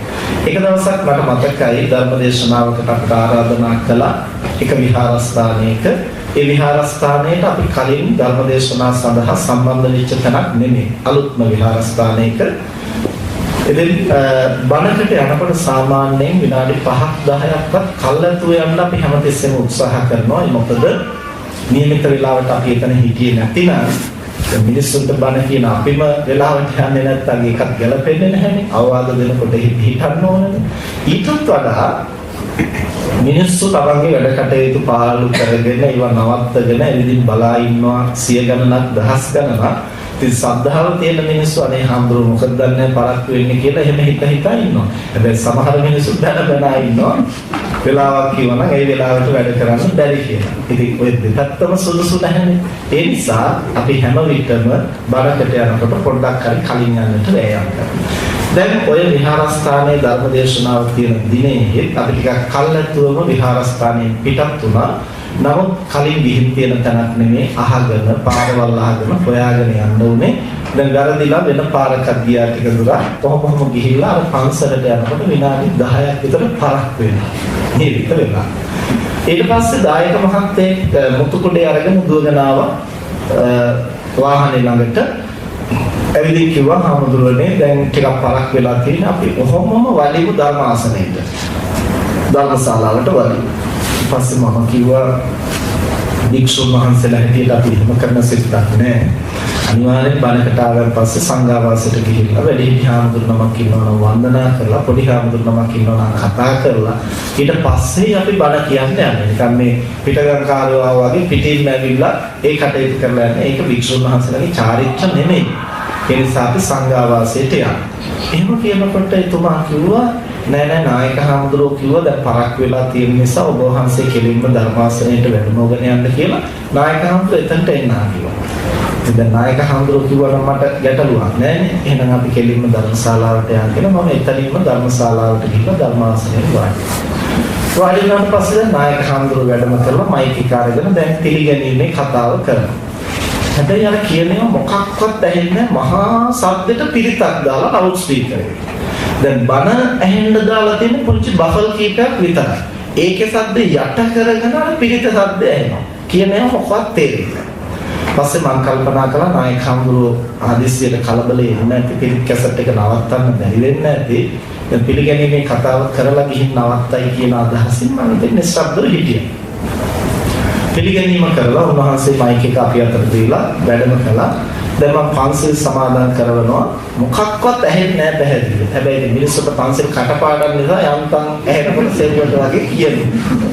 ඊට පස්සේ පන්සල් දීලා ඉවර වෙනකම් අර පිළිත් කැසට් එක නැවතුනේ නැහැ. මහා සද්දෙට ලවුඩ් ස්පීකර් එකකින් දාලා. පස්සේ මම පන්සල් සමාදන් කරලා ඉවර කරලා දායක මහත්තයෙකුට කතා කරලා කිව්වා මහත්තයෝ මනයි පිළිත් දෙකක් එකපාර කරන්න බෑ. ඒ නිසා නායක හඳුරන්න කියන්නේ මේ පිළිත් කැසට් එක නවත්තන්න කියලා. ඊට පස්සේ දායක මහත්තයා පන්සල් මේ පැත්තට ගිහිල්ලා ඇවිල්ලා කිව්වා ඒක නවත්තන්න බැරිද කියලා කිව්වා. මාව කරකවලක් හැරියා වගේ දැන් බණට මට ආරාධනා කළා මම ඇවිල්ලා බණ කියන්න පටන් ගත්තා බණ ඇහෙන්නේ නැති මට්ටමට පිළිතක් දාලා ඒක නවත්තන්න කිව්වම නවත්තන්නත් බැරි. දැන් මේ මොන කරදරයක්ද කියලා මට කල්පනා වුණා. දැන් ඒ වෙලාවටත් මම බණ දෙක තුනකට ගිහින් හැම්මත් වෙලා හිටියේ. දැන් අපට ආරාධනාවක් කළාන් පස්සේ අපි කොච්චර වෙහෙස මහන්සි වුණත් ඒක ඒ වෙලාවට ගිහිල්ලා ඊට කරලා දෙන්න උත්සාහ කරනවා. ඒ මිනිස්සු මෙතරම්ම නොසලකිලිමත් කියලා ටිකක් නොමනාපයක් මගේ සිතට ආවා. කමක් නැහැ මොනවා කරන්නද කියලා ආපහු මම දේවතාරාධනාවක් කළා බණ කියන්න කියලා නමුත් කරන්න විදිහක් නැහැ. ඊට පස්සේ වටපිට බලනකොට මම දැක්කා ධර්මශාලාවේ එළියෙන් පොඩි හාමුදුරුවමක් වගේ. පස්සේ මම උන්වහන්සේට කතා කරලා කිව්වා හාමුදුරනේ බණ කැසට් එක පිළිත් කැසට් එක නවත්තන්න බැරි නම් මේක ටිකක් අඩු කරන්න. මොකක් හරි චාරිත්‍රයක්ද දන්නේ නැහැ හැමදාම තුන් සූත්‍රය දාලා තියන්නේ. එතකොට එහෙනම් මේක පොඩ්ඩක් අඩු කරන්න කියලා. උන්වහන්සේ සංඝවාස පැත්තට ගිහිල්ලා කිව්වා ඒක නම් අඩු කරන්න බෑ මේක ටිකක් අපි වැඩි කරමු කියලා කතා කරන මයික් එක වැඩි කළා හූ ගාන සද්දය ඇහුණා. ඒකේ හූ සද්දෙට බල්ලෝ රංචුවක් ඇවිල්ලා මොනවත් අහු දැන් මේ පිරිත් එහෙම දැන් කියන කිසිම දෙයක් ඇහෙන්නේ. දැන් පාට හරෙන්න තරහ හිතට ආවා දැන් මේ මොකක්ද මේ කරන වැඩේ දැන් අපිට බණට ආරාධනා කරලා බණට ආවෙන් පස්සේ ඒකට අවශ්‍ය පසුබිම නැහැ එහෙන් පිළිත් දාලා ඊට පස්සේ ඒක නවත්තන්න කියනකොට නවත්තන්න එයි මේ තරම් අවිචාරය එයි මෙහෙම වෙන්නේ කියලා හිතනකොට මට කල්පනා වුණා සමහර විට දායකයෝ මට ආරාධනා කළා වුණාට හාමුදුරුවන්ගෙන් අවසර ගන්න නැතුවද දන්නේ ආරාධනා කළා මේ රුස්සන් නැතුවද දන්නේ මේ වැඩේ කරන්නේ එතකොට මට කල්පනා වුණා එහෙනම් සංඝාවාසයේ පැත්තට යන්න හදනකොට යන්න දුන්නේ නැත්තේ දැන් එක එක මම හිතන්නේ සනාත වෙන තැනට මගේ සිතුවිලි ගොනු වෙනවා වෙනතුනේ හරි පුදුමයි මේ මනසේ ස්වභාවය යම් විදිහකට නම් අපි දකින්නේ හිතන්නේ ඒකම සනාත වෙන්න තමයි කර්ම ගොනු වෙන්නේ අපේ විරුකාණ මහානායක හඳුරෝ කියනවා යම් කෙනෙක් මිත්‍යා දෘෂ්ටිය ගත්තොත් කියන්නේ මිත්‍යා දෘෂ්ටිය කියන්නේ ඕනම දෙයක් පිළිබඳව වැරදි විදිහට හිතුවොත් ඒ Taman හිතන එක හරි කියලා හිතන මට්ටමට හැම එකක්ම සාධක ගොනු වෙනවා ඒක හරියට අර පාට කණ්ණාඩියක් දාගත්තාම ලෝකේ පේනවා. හැබැයි පේන හැම එකකටම කණ්ණාඩි වර්ණයක් පොසු වෙලා තියෙනවා. එතකොට දකින්නේ නැහැ කියන්නත් බෑ දකින්නවා. හැබැයි ඔක්කොටම තව එකක් මිශ්‍ර වෙලා තමයි පේන්නේ. එතකොට Tamanට පේන විදිහම තමයි හරි කියලා හිතෙන්නේ. දැන් මෙහෙම මතුවෙනකොට මට කල්පනා වුණා හොඳයි. එහෙනම් ඉතින් මටත් එහෙම කරනවා නම් මාත් හොඳ වැඩක් කරන්න කියලා මට කල්පනා වුණා. එහෙනම් මම විනාඩි 5ක් විතර මොනවා හරි කියලා මම නැගිටලා යනවා යන්නේ. එතකොට දැන් හැමෝම කලබල වෙනවනේ ඇයි හාමුදුරුවෝ බණ කියන්නේ නැතුව නැගිටලා ගියේ කියලා. එතකොට තේරුම් ගන්න දැන් මොකක්ද උනේ කියලා. මමත් හොඳ වැඩක් කරන්නම් කියලා. එහෙම හිතනකොටම හැබැයි වාසනාවට වගේ මට හිතුණා දැන් මම මේ පරිගන්නේ නේද කල්පනා කරන්නේ. දැන් අනිත් අයට පාඩමක් උගන්වන්න මොන කතන්දර කිව්වා වුණත් මොන ධර්ම සංඥාව ඉස්සරහට දාගන්න හැදුවා වුණත් දැන් මේ මොකක්ද කරන්න හදන්නේ මට ඕන විදිහට මෙතන වැඩ කටයුතු ටික සලසුත් කරලා තිබුණේ ඒ නිසා මම හොඳ වැඩක් කරන්න කියලා දැන් මේ සූදානම් වෙන්නේ ඊට පස්සේ මම කල්පනා කළා ඇත්තටම ආවේග පාලනය කරගන්න ඕන කරන්නේ මේ වගේ කෙනෙක් නෙමෙයි අපි මේ කියන බණ අපි පුහුණු කරන දේවල් අපි කොච්චර ප්‍රගුණ කරලා තියෙනවද කියලා ඒක ශක්තිය අවදි කරගන්න මේ වෙලාව නේද සුදුසුම වෙලාව. ඉතින් මේ වගේ වෙලාවල් වල අපි ඉවසන්නේ කොයි වෙලාවකද? ඕනෙමත් වෙන්න කරුණු කැමිනෙන මොහොතේ ඉවසන්න බැරි නම් අපේ ඉවසීම අදාළ වෙන්නේ කොතැනටද? ඒ නිසා අද නායක හාමුදුරුවෝ බණ ඇහුවේ නැතත් කමක් නැහැ. පොඩි හාමුදුරුවෝ බණ ඇහුවේ නැතත් කමක් නැහැ. ගායකයෝ බණ ඇහුවේ නැතත් කමක් නැහැ. බල්ලෝ ඇහුවේ නැතත් කමක් නැහැ. මම අද බණ කියන්නේ ඒ කාටවත් නෙමෙයි. මම අද බණ කියන්නේ මට. මම අද වෑයම් කරනවා බුදුරජාණන් වහන්සේ දෙසූ දහම මට පුළුවන් ද සිහියෙන් ඉවසීමෙන් කෝපේ මතු නොවි සියලු අභියෝග නැද්දී මට පුළුවන් ද පැයක් ධර්ම දේශනා කරන්න. ඒ තරමට මගේ ළඟ ශක්තිය තියෙනවා. අද ඒක මම පුහුණු කරනවා. අද ඒක මම පරීක්ෂා කරලා බලනවා කියලා චිත්තාදිෂ්ඨානයක් ඇති කරගත්තා. ඇති කරගෙන මම මාතෘකා කරගත්තා අෂ්ටලෝක ධර්මයෙන් කම්පා නොවී ඉන්නේ කොහොමද කියන කාරණාව මාතෘකා කරගෙන මම ධර්ම දේශනාව පටන් ගත්තා. විනාඩි 10ක් විතර යනකොට අර සියලු කලබලස්සේ දැන් මිනිස්සු සියලු දෙනාගේ අවධානය මගේ පැත්තට හැරිලා තියෙනවා. මට දැන් අවධානය තිබුණත් එකයි නැතත් එකයි සියලු දෙනා මෙතනින් නැගිටලා ගියත් මම බන නවත්තන්නේ නැහැ කියන අදහසින් මම දැන් බන කියාගෙන යනවා. හැබැයි හැම මොහොතකම හරීම සිහියෙන් ඉන්න සිද්ධ වුණා. මොකද සිහියෙන් තොර වෙච්ච ගමන් කෝපය ඇතුලෙන් මතුවෙනවා. දැන් හොඳට කල්පනාවෙන් හොඳට පරීක්ෂාවෙන් මනස පාලනය කරගෙන එදා ධර්ම දේශනාව සිද්ධ කළා. අදටත් සිහි වෙන ගානේ මට ලොකු සතුටක් ඇති වෙනවා. ජීවිතේ තාම වටිනා අත්දැකීමක් එදා ඒ සිද්ධ. පස්සේ දැන් ධර්ම දේශනාව නිම කරලා මම එළියට ධර්ම දේශනාව නිම කරනකොටම නායක හාමුදුරුවෝ ආපහු වැඩම කළා පුණ්‍යානුමෝදනාවක් කරා. ඊට පස්සේ දැන් හොඳට පුණ්‍යානුමෝදනාව කරලා අපිට ස්තුති කරලා ඊට පස්සේ මමත් ධර්මාසනෙන් බහලා උන්වහන්සේත් එක්කම සංඝාවාස ගත්තට ගියා. ඒ අනකොට උන්වහන්සේ කියපු කතාව අහලා මගේ ඇඟ හිරි වැටුණා. බැරි වෙලාවත් මම බණ නවත්තලා නැගිටලා ගියා නම් ජීවිත කාලෙම පසුතැවෙන්න දෙයක් නේද මට සිද්ධ වෙන්නේ. මොකක්ද උන්වහන්සේ කිව්වේ? හාමුදුරනේ මේ පන්සල අපි මේ මෑතකදී හැදුවේ දායක මහත්තයෙක් අපිට මේ ඉඩම පූජා කළේ. ඒ නිසා අපි මේ පන්සල හැදුවා. නමුත් ඔය තාප්පෙන් එහා පැත්තේ ඉන්නයි කැමති උනේ නැහැ මේ පන්සල හදනවා. දැන් මේ පන්සලේ මොනවා හරි පින්කමක් කරනකොට ඒකට බාධා වෙන්න ඒගොල්ලෝ එහා පැත්තේ මොකක් හරි සද්දයක් කරනවා. දැන් අද මේ බණ තියෙන නිසා ඒකට බාධා කරන්න තමයි මහා සද්දෙට පිරිතක් දාලා. දැන් මෙතෙක් මට කිසි කෙනෙක් කිව්වේ නැහැ මේක අල්ලපුවත් ඒකයි.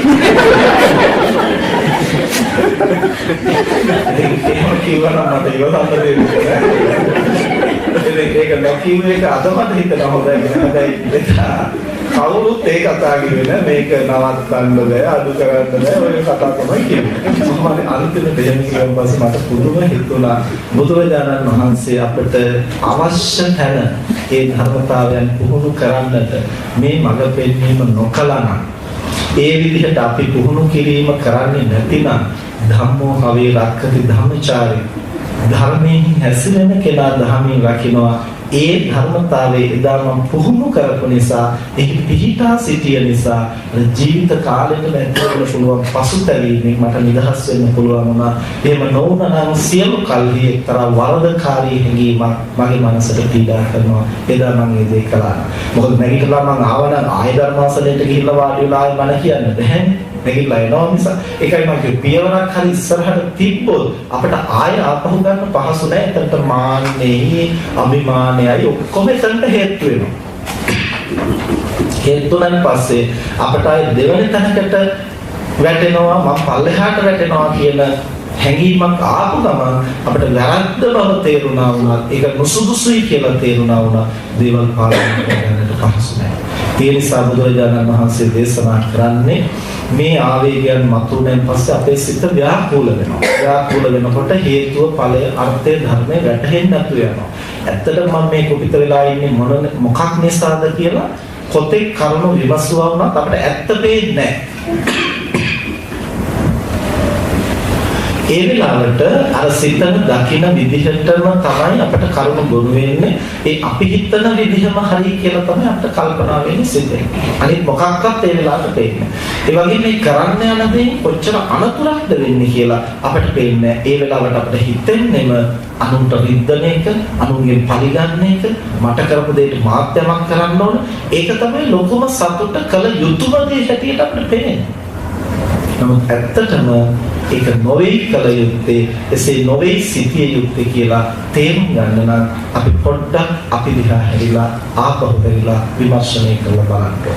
ඉතින් මේවා දීර්ඝ කාලයක් ටිකෙන් ටික පුරුදු පුහුණු කරනකොට තමයි අපිට පුළුවන් වෙන්නේ අපේ මනෝභාවයන් ටික ටික හඳුනාගෙන පාලනය කරගන්න. ඒ නිසා අර පළවෙනි ක්‍රමයට අපි පුහුණු කරන්න ඕනේ. මේ දෙවෙනි ක්‍රමයට අපි පුහුණු කරන්න. තව එක ක්‍රමයක් කියලා දෙන්නම්. තව බොහෝ ක්‍රම අපිට ඕනම් පාවිච්චි කරන්න පුළුවන්. ඉතින් ඒවා අනිත් අයගෙන් අහගන්නවටත් වඩා අපි අපිටම පුහුණු කරන්න උත්සාහ කරනකොට තව නොයෙකුත් ක්‍රමෝපායන් Tamanටම හඳුනා ගන්න පුළුවන්.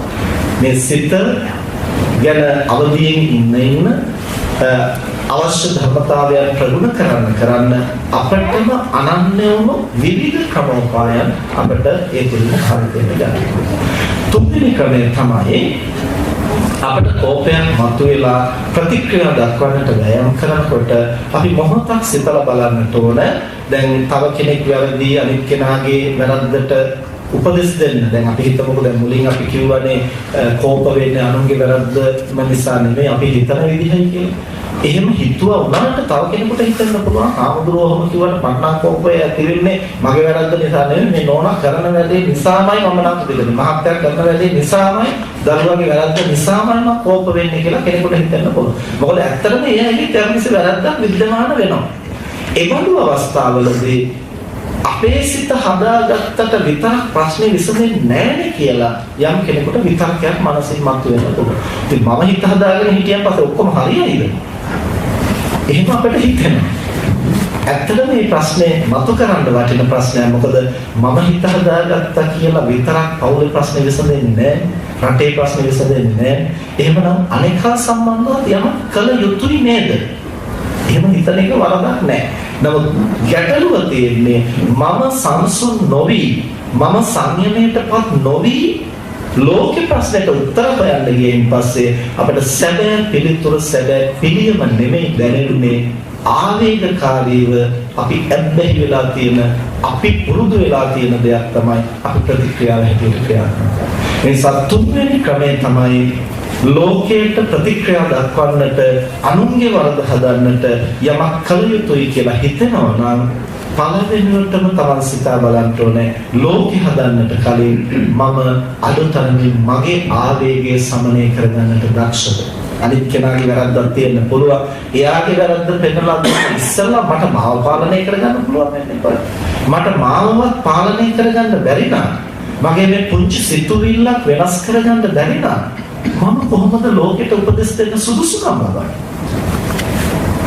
ඒ නිසා ලෝකෙට උදව් කරන්න, ලෝකෙට මඟ පෙන්වන්න, ලෝකයා හදන්න මට සාධාරණ අයිතියක් තියෙන්නේ. මට අවම වශයෙන් මගේ ආවේගයවත් පාලනය කරගන්න පුළුවන් නම් මේකෙන් අදහස් කරන්නේ අපි සියලු කෙලෙසුන් නැසලා ලෝකෙට බණ කියන්න ලෑස්ති වෙන්න කියන එක නෙමෙයි. අඩුම තරමින් ලෝකෙ සිද්ධ වෙන වැරද්ද දැකලා ඒ වැරද්දෙන් තමන් කුලප්පු වෙන්න තුවවත් ඉන්න පුළුවන් නම් ඒ බඳු පුද්ගලයා තමයි අන් අයට මඟ පෙන්වීමේ සුදුසුකම ලබන්නේ. එහෙම නැති වුණොත් බුදුරජාණන් වහන්සේ දේශනා කරන්නේ අනිත් අයට උපදෙස් දෙන්න ගිහිල්ලා තමන්ටවත් එහි පිහිටන්න බැරි නම් ඒ තැනත්තා අන් අයගේ හාස්‍යයට ලක් වෙනවා, උපහාසයට ලක් වෙනවා, අනිත් අයගේ අවඥාවට ලක් වෙනවා. ඒ නිසා අනුන්ට උපදෙස් දෙන්නට කලින් තමන් පිහිටා සිටින්න, වැඩි දෙයක පිහිටන්නට බැරි වුණත් අනුතරමින් මේ ආවේගය තුල වහල් වෙන්න නැතුව මනස සංසුන් කරගන්න තමන් පුළුවන්. දරුවා කරන්නේ වැරද්දක් වෙන්නත් පුළුවන්. හැබැයි දරුවා කරන වැරද්දට අපි උපදෙස් දීලා දරුවා හදා ගන්නට ඕන. නමුත් මම ආවේගකාරී වුණොත්, මම කුපිත වුණොත් ඒක දරුවාගේ වැරද්දක් නෙමෙයි. ඊට පස්සේ මගේ ආවේගයත් එක්ක නම් මම දරුවා හදන්නට කියලා කටයුතු කරන්නේ එතනදී ඇත්තටම දරුවා සකසන්නට ඕන ක්‍රියාමාර්ගය නෙමෙයි මම ගන්නෙ. බැනලා පුරුදු නම් බනින්න. එහෙම නැත්නම් මේ රටවල නම් එහෙම නැහැ. නමුත් ලංකාවේ නම් ගහලා පුරුදුම් ගන්න. එහෙමත් නැත්නම් ඕන එකක් කරගත්තු දෙයක් මමව ගැන බලන්නේ නැහැ කියලා කෝපෙන් අනිත් පැත්ත හැරලා අතහැරලා දාන්න. මේ විදිහට අපි ඇබ්බැහි වෙලා ඉන්න ක්‍රියාමාර්ගයකට තමයි යොමු වෙන්නේ. එහෙම නෙවෙයි පිළිතුරේ දරුවෙක් සකස් කරන්නට උපදෙස් දෙන්න ඕන අවස්ථා තියෙනවා. සැලර කරන්නට ඕන අවස්ථා තියෙනවා. නිහඬ වෙන්නට ඕන අවස්ථා තියෙනවා. අත්දැකීම් ලබන්නට ඉඩ හරින්නට ඕන අවස්ථා තියෙනවා. ඒ වගේම අනිත් අය ලබා හරි අවශ්‍ය මඟ පෙන්වීමක් කරන්නට සුදුසු අවස්ථා තියෙනවා. මෙහෙම එකම දරුවා වුණත් එකම වැරද්ද කළා වුණත් එක් තැනදී අපි උදව් කළ යුත්තේ විවිධ ක්‍රමවල.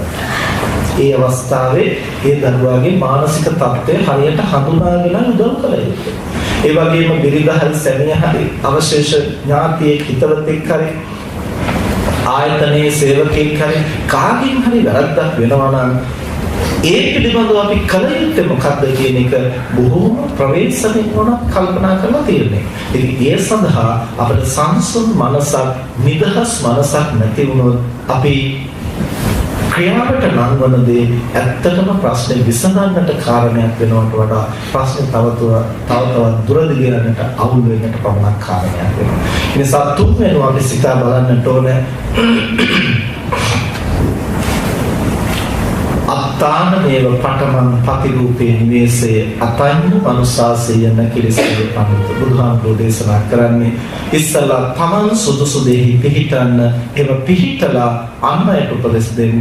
එහෙම කරන ඥානවන්තයත් කවදාවත් කෙලසීමටපත් වෙන්නේ නැහැ. අන් අයගේ උපහාසයට ලක් වෙන්නේ නැහැ. ඒකයි අපි ලෝකයට උපදෙස් දිය යුතු හැම ක්‍රමය. ඒ නිසා තව කෙනෙකුගේ වරදක් දැකලා කෝපය මතුවෙනවා නම් ඇත්තටම අනිත් කෙනා වැරද්දක් කළයි කියලා Tamanට හිතෙනවා නම් මම හිත හදාගත්තට ඒ මනුස්සයා වැරද්ද දිගට කරනවා නම් ඒක බරපතල අරුබුදයක් නේද කියලා Tamanගේ මනස තර්ක කරනවා නම් ඒ හැම මොහොතකම සිතා බලන්න අනුන්ගේ වරද සැකසිය යුතුයි. ඒ ගැන තර්කයක් නැහැ. හැබැයි අනුන්ගේ වරද සකසන්නට මා සුදුස්සෙක්. ඒ සඳහා අන් කිසිම සුදුසුකමක් Taman ළඟ නැතත් අඩුම තරමින් ඒ වරද දැකලා කුපිත වෙන්නේ නැතුව ඉන්නටවත් පුළුවන් නම් එබඳු ආත්ම සංයමයක්, ආත්ම දමනයක් ඇති පුද්ගලයාමයි ලෝකයට උපකාර කරන්නට මාර්ගෝපදේශ සපයන්නට සුදුසුකම් ලබන්නේ. ඒ නිසා දරුවෙක් සම්බන්ධ වුණත්, වැඩිහිටියෙක් සම්බන්ධ වුණත්, අන් කවුරුන් සම්බන්ධ වුණත් අපි ක්‍රියා කළ යුත්තේ ඒ ආකාරයෙන් පළමුව Taman සංයමයටපත් වෙලා අන් අයට මඟ දෙන්න. අනිකාගේ වැරද්ද සකස් කරන්නට ඕනේ ලෝකෙට උදව් කිරීමක් වශයෙන්, මගේ වැරද්ද සකසා ගන්නට ඕනේ මගේ විමුක්ති මඟ වශයෙන්. මේ දෙක පටලවා ගන්නට එපා. මගේ සිතට කෝපයක් මතුවෙනවායි කියලා දරුවට උපදෙස් දෙන්න යන්න නැතුව ඉඳලා හරියන්නේ නැහැ. සමහර මෙහෙමත් කරනවා.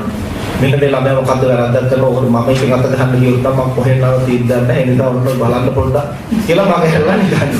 එතකොට එහෙම හරියන්නේ නැහැ. ඒක මම ගිය පියාගේ වගකීම නෙමෙයි. ඒක යුතුයකම නෙමෙයි. නිකන් දරුවෝ හැදෙන්න ඇරලා හරියන්නේ නැහැ. දරුවාගේ දෝෂය අඩුපාඩු දැකලා ඒකට කල යුතු පිළියම් යොදන්න ඕන. හැබැයි දරුවා හදන්නට ගිහිල්ලා Tamanට නැති කරගන්නත් එපා. ආයතනය සකසන්නට ගිහිල්ලා, රට හදන්නට ගිහිල්ලා, ශාසනය හදන්න ගිහිල්ලා අන්තිමට ඒගොල්ලන්ට Tamanගෙන් වැඩක් වෙලා තියෙයි. මරණ මොහොතේ Tamanට පිහිටන්නට සුදුසු දහමක් Taman පුහුණු කරගෙන නැත්නම් ලෝකෙම අපේ ප්‍රයෝජන අරගෙන උපකාර ලබාගෙන ලෝකයේ සුවපත් වෙලා තියෙයි. මම අවසානයේ මේ යන මොහොතේ දුබල මනසින් අගාධයට නම් වැටෙන්නේ Tamanට Taman අහිමි කරගෙන. ඒ නිසා ලෝකයට අපි උදව් කරන්න ඕන, අපට අපිව අහිමි කරගන්නේ නැතිව. අපට අපිව අහිමි වෙයිදෝ කියන භීතිය නිසා ලෝකෙට උදව් නොකර ඉන්නටත් එපා. සමහර වෙලකට බය වෙනවා. ඕ අනිත් අයට උදව් කර සමාජ සේවය කර සාසනික සේවය කියලා ඕවා කරන්න ගිහිල්ලා හරියන්නේ නැහැ. අපි නිවන් දකින ක්‍රමයක් බලා ගන්න ඕන. ලෝකෙ හැදුවට හරියන්නේ නැහැ. අපිව හදා ගන්න බැරි වුණොත් කියලා අර ඔක්කොම වැඩ නවත්තලා තමන්ගේ විමුක්ති මඟ කියලා තාම පටු ආකල්පයකට හිර වෙලා තමන් ගුණධර්ම වඩනවා කියලා හිතාගෙන ඉන්නවාද වැඩේ පදනක් ගන්නේ නැහැ. එම හිතාගෙන ඉන්නවා. ඒකත් සුසු බඩක් නේ. ඒක ඒකාන්තයක්. තමන්ට තමන් ගැන නිලව නැතුව ලෝකෙ හදන්න යන එක ඒ තවත් අන්තයක්.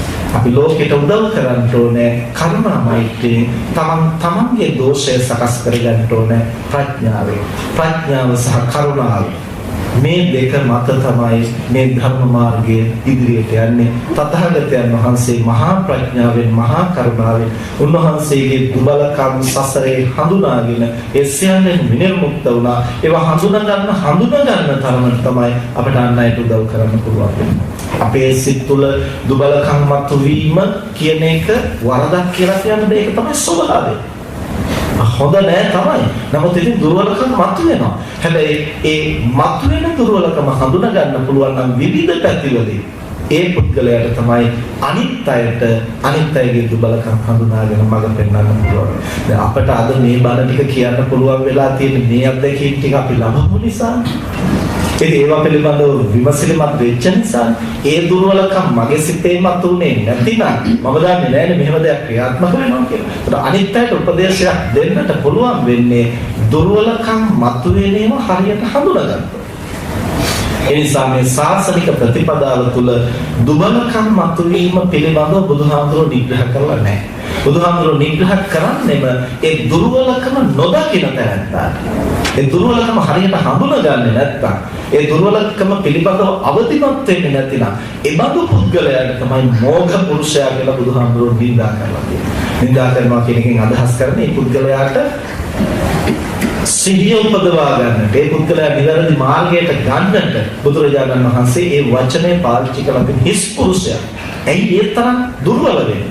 ඒ නිසා අපි මේ ධම්මග යනකොට අපි ළඟ අරහත්ත්වයට පත් වෙනකම් විවිධ දුබලකම් මතුවෙනවා. සෝවාන් ඵලයට පැමිණෙන තෙක්ම ආත්ම දෘෂ්ටිය මුල් කොටගෙන ඒ විවිධ විකෘති මනෝභාවයන් මතුවෙන්නට පුළුවන්. ඒක අරුමයක් නෙමෙයි. හැබැයි මතුවෙන දුර්වලකම දැක ගන්නට අපි සමර්ථ නම් එයම ඥානවන්ත බවක් හැටියට බුදුහාමුදුරේ දේශනා කරනවා.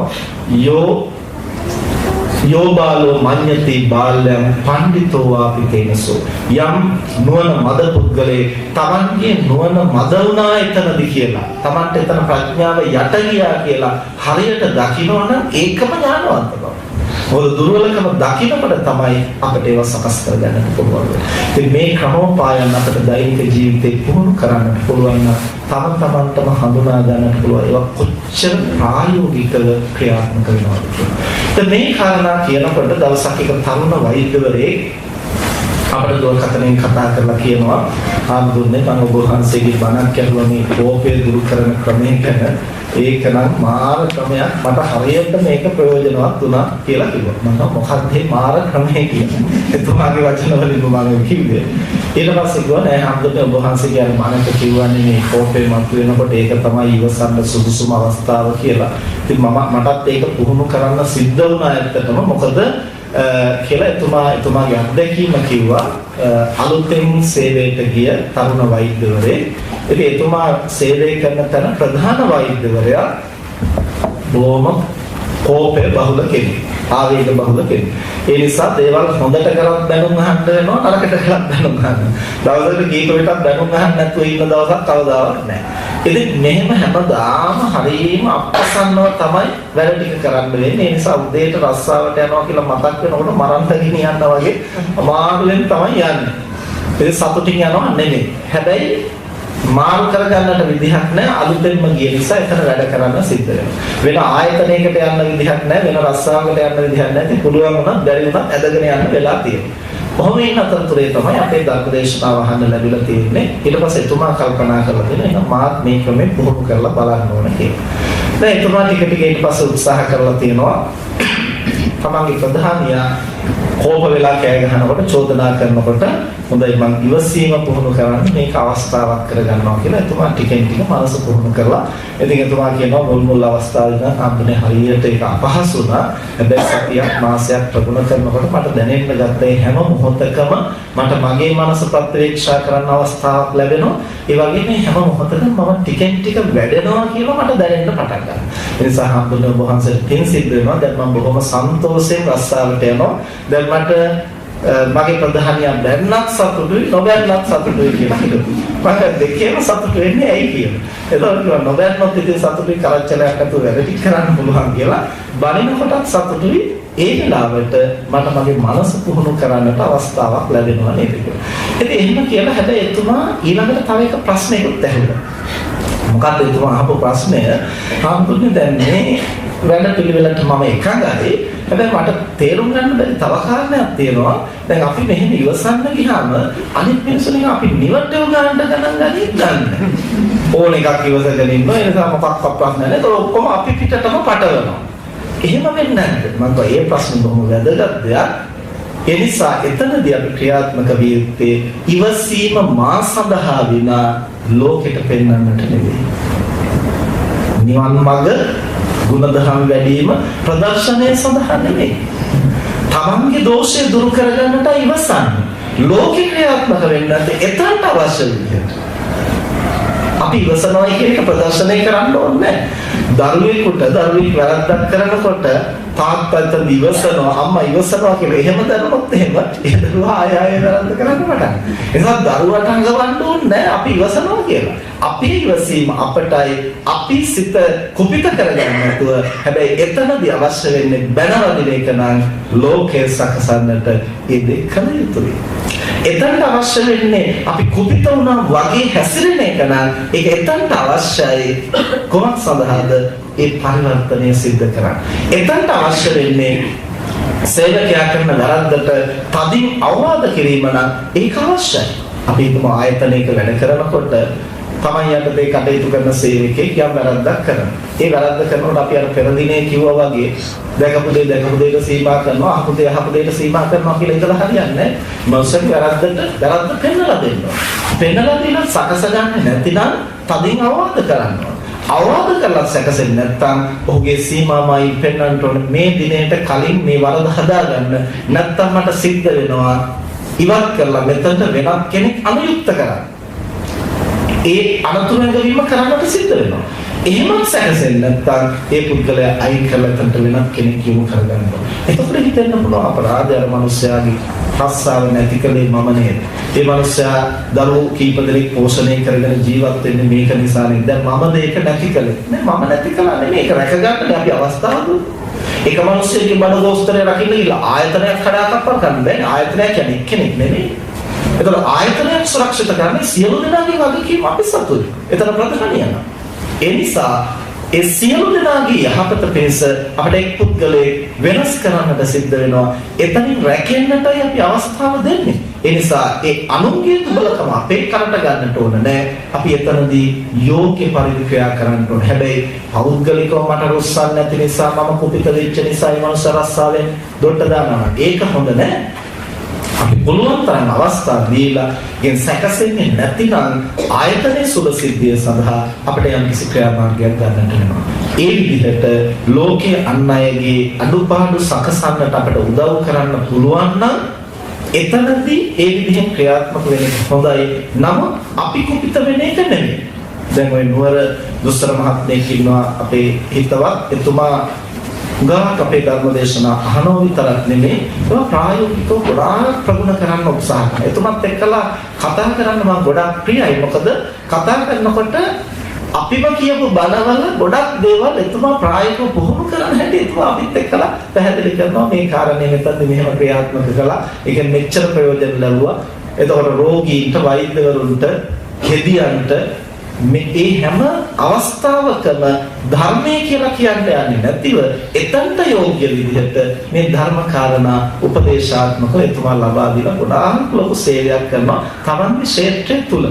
ඉතින් තව ගැඹුරට විමසුවොත් ඒක ධර්ම කාරණයක් හැටියට මතු කරලා කාගෙන් දාගත්තේ මොන පොතේද තියෙන්නේ කියලා පස්සේ විස්තර කියනවා. ඒ මුලදීම බණ හැටියට කියන්නේ නැහැ. තමන්ගේ උපදේශයක් හැටියට මතු කරලා දෙනවා. ඒවෙන් ගොඩාක් දෙනාට යහපත සිද්ධ කරනවා. අනුන්ට විතරක් නෙමේ එතුමා තමන්ගේ ජීවිතේ හරියට ඒවා පුහුණු කරනවා. එක දවසක් මා සමග එතුමා සිහිපත් කළා හාමුදුරනේ දැන් වෛද්‍යවරු වැඩ කරනකොට අර රජේ රෝහල් වල වැඩ කරනකොට ඒගොල්ලන්ගේ නියමිත කාල වේලාවක් තියෙනවා. ඒ වෙලාව වැඩ කළා ඊළඟ වෛද්‍යවර එහෙම මාරු වෙමින් කටයුතු කරන්නේ. දැන් මෙතුමා ටිකක් කලින් එදා අපේ ධර්මදේශනාවක් අහන්නට එන්න ඕන නිසා එතුමා ටිකක් කල් වේලා ඇතුව රැකියාවට ගිහින් තියෙනවා. යනකොට ඊට ඉස්සෙල්ලා හිටපු වෛද්‍යවරයා කලින්ම නැගිටලා ගිහිල්ලා. දැන් විශාල පොලිමක් එතන හැදිලා තියෙනවා. මොකද අර වෛද්‍යවරයා નિયમિત කාල වේලාව වැඩ කරපු නැති නිසා. ඊට පස්සේ දැන් තමන්ගේ කටයුතු ආරම්භ කරන්නේ નિયમિત පැයකට වෙලා තියෙනවා. හැබැයි කල්ලාතුම ආසනේ වාඩි වෙලා අර රෝගීන්ට ප්‍රතිකාර කළා. ඊට පස්සේ තමන්ගේ පැය කීපයක් ඒ කුටුවේම වාඩි වෙලා ප්‍රතිකාර කළා. ප්‍රතිකාර කළාට ඊළඟ වෛද්‍යවරයා තවත් පරක්කු. ඊට පස්සේ අර වෙලාව අර රෝගීන් බලන්නට දෙන්නවා. දැන් මුලින් ටිකයි අගින් ටිකයි තමන්ගේ වෙලාවයි ඔක්කොම එකතු වුණාම දෙගුණයක් විතර වැඩ කරලා.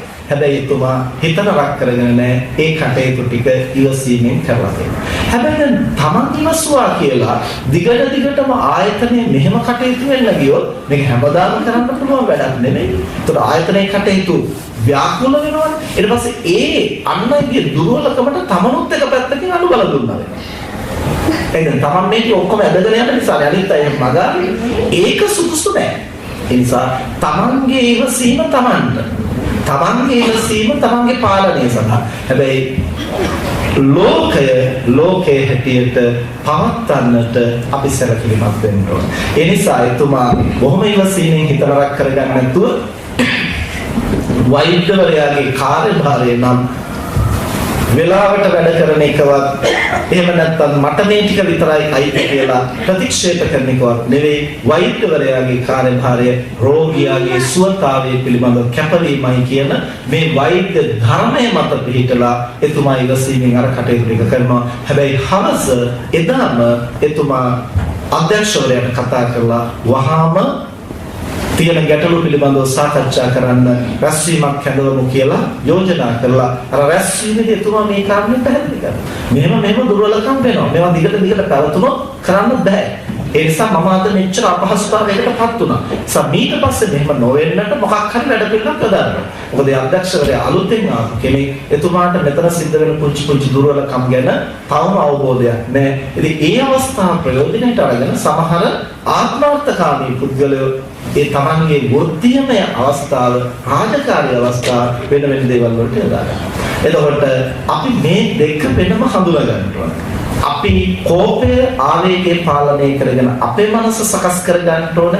ඒක අවශ්‍යයි. හැබැයි ලෝකේ වරදක් වෙනවා නම් අපි ඉවසනවා කියලා ඇහැ කන කියාගෙන ඉන්න එක නෙමෙයි. ඒ වරද නිවැරදි කරන්නට ගත යුතු ක්‍රියාමාර්ගය ගන්න ඕන. අපි හිතමු යම් කිසි කෙනෙක් නීතියක් කඩකලොත් එතනදී අපි දරාගත යුතු දේ දරා ගන්න ඕන. ඒ ලෝකයේ සුභසිද්ධිය සඳහා නීත්‍යානුකූලව කළ යුතු දේ කිරීමට අපි එතන සැලකිලිමත් වෙන්න ඕන. එහෙම නොවුනොත් අපි ලෝකෙට අපරාධයක් කළා. අනිත් මිනිස්සුන්ට වැරදි කරන්න ඉඩ දුන්නා වෙනවා. ඒ දෙකත්තම ගැන සැලකිලිමත් වෙන්න. ගුණධර්ම ගන්නවා සිල් රැකනවා කියන්නේ අපේ ගුරුවරු අපිට කියා දීලා තියෙන්නේ අත්හැරීම පුහුණු කරන්න, අල්පේච්ඡ වෙන්න, දේවල් ගැන තෘෂ්ණාව තියාගන්න එපා. හැබැයි එළියට යනකොට දොරට යතුරු දාලා යන්න මතක තියාගන්න. හරි? හොරු බෝ කරන්න එපා. අනිත් මිනිස්සුන්ට හොරකම් කරන්න සිතුවිලි ඇති කරවන්න එපා. අනිත් අය හොරකම් කරන්න පෙළඹෙන්නට අවස්ථා හදලා තියන්නට එපා. තමන්ගේ අත්පේච්ච බව වෙනම එකක්. ඒක වෙනම බොහෝ කරන්න. තමන්ගේ තෘෂ්ණාව දුරු කරගන්න එක තමයි වෙනම වෑයම් කරන්නේ. ලෝකේ අපරාධ නොවන හැටියට ඒ කල යුතු දේවල් ඒවා පවත්තා. ඒක වෙනම දෙයක්. ඊළඟට මුදල් හදල් ගනුදෙනු කරනකොට අපි හැමතිස්සෙම උපදෙස් දෙන්නේ කොච්චර හිතවත් කෙනෙක් වුණත් මුදලක් අතර දුන්නොත් ඒක ගණන් කරලා ගන්න. ඇයි? තමන්ගේ හිතවත්කම අල්පේච්ච බව වෙනම එකක්.